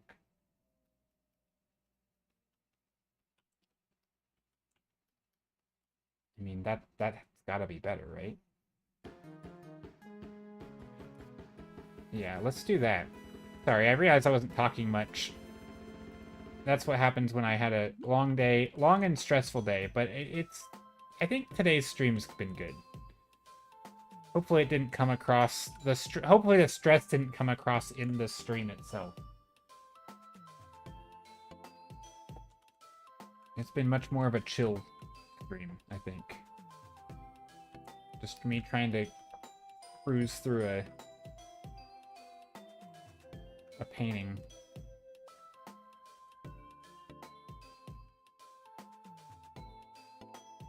Ooh, that's weird. That gives a very magical feel to it. Or something. Almost like underwater.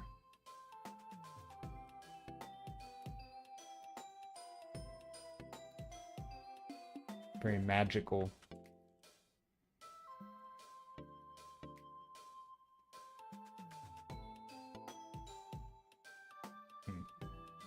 It's fun to play with different lighting modes, though.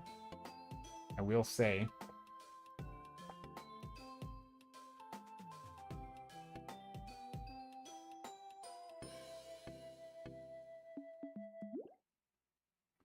What about a glow dodge? Again, I don't think so, but what about an airbrush? Playing around with that. I mean, it's something.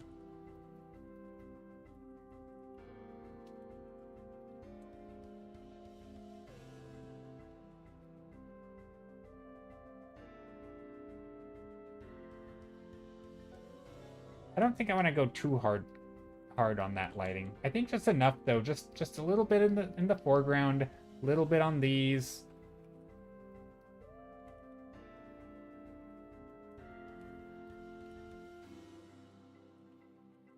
I don't know. I think that's pretty good. Yeah, that's good. Okay. Now, thank you for the follow. I appreciate it.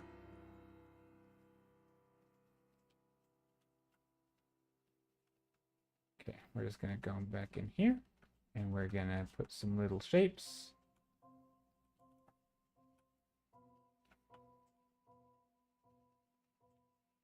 Oh, that one doesn't need to be as much because it's kind of in the corner.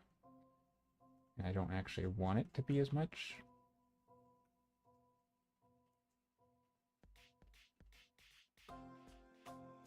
Okay, now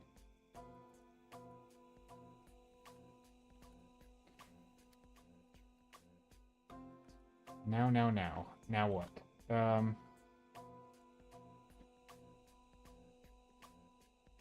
Something like that, maybe. A little bit of here, little bit of lines here.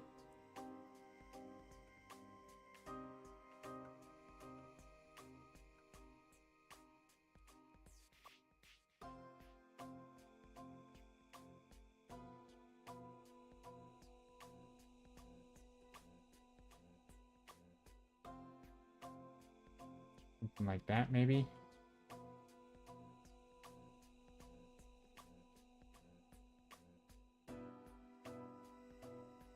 Oh, I guess we could probably put some lines this way too.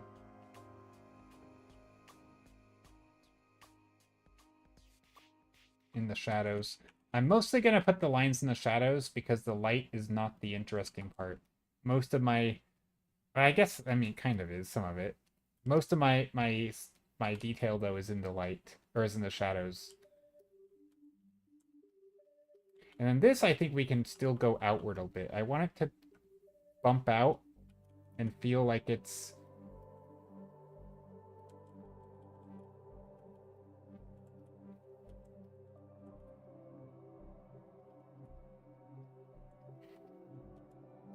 Yeah, I want it to feel like there's just a little bit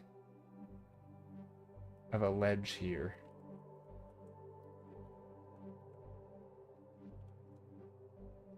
I think. I don't know. That's pretty good. And now, I'm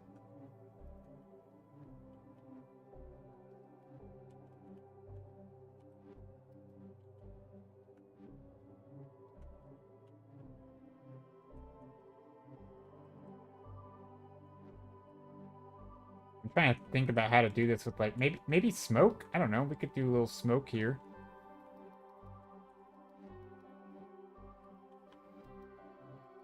White smoke. Yeah, maybe that's what we do. The smoke typically it's puffier and brighter at top, right? I think this will look good though. And then it can fade as we go up because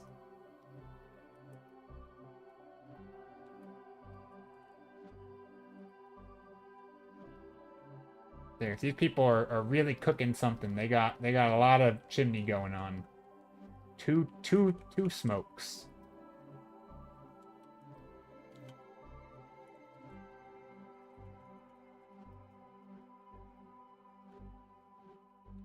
This is a gray green. I just grabbed the same color as the background basically and made it a little lighter.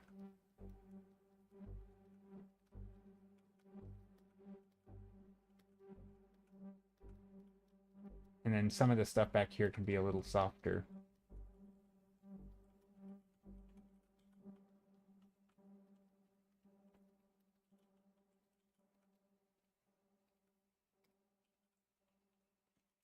Is smoke or condensation?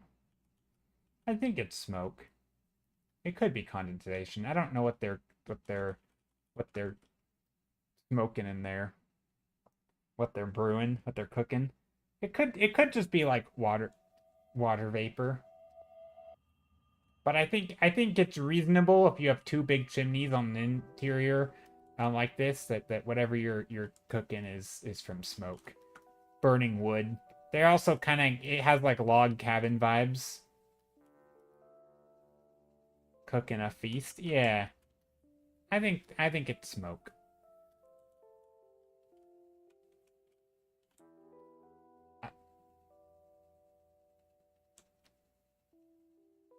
Seems smoky. Also, this should probably be a brighter one down here because these are feel like they're more central, and then this can actually be a little dimmer maybe.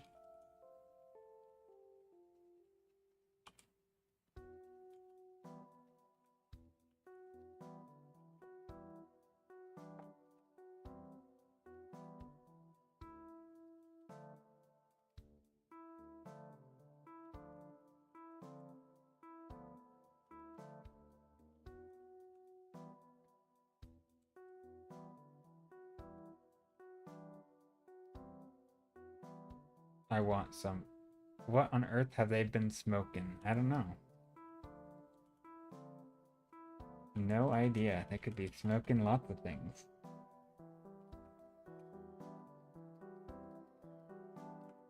Meat. Probably smoked meat. I know that's not what you're talking about, but...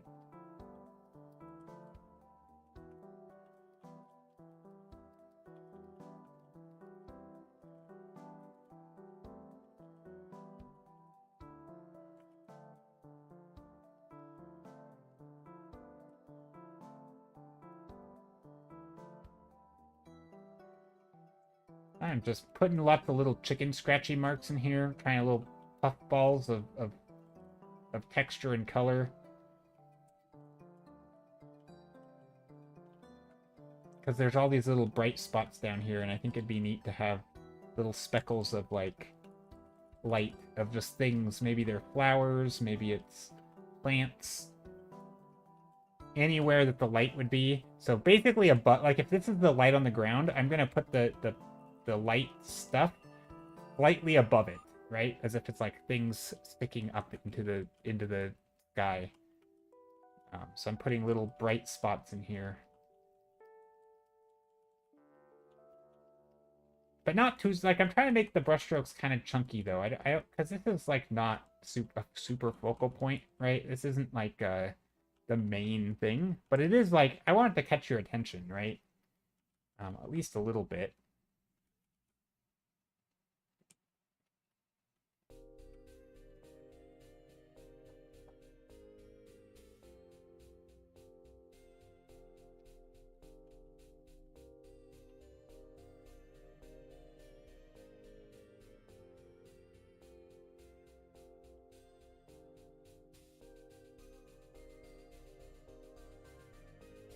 And then here there's a bunch of more grasses and stuff. Just all over. Maybe a signature in here.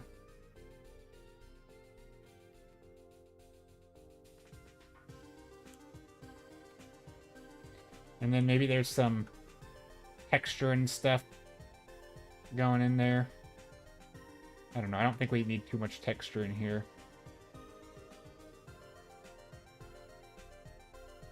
I think that's good. This is a good spot to stop for today. That's a good one-day painting. Could probably go to Instagram. I know that's not what you should make art for, but given that today's stream started so late, I think it's okay if it goes straight to Instagram. It's kind of a fun little challenge, a one-day painting.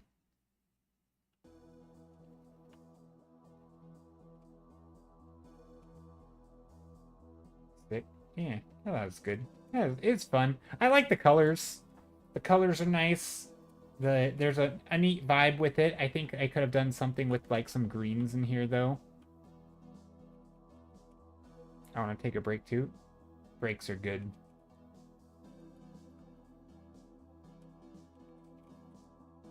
So, yeah. Thanks for being here, everybody. I really appreciate it.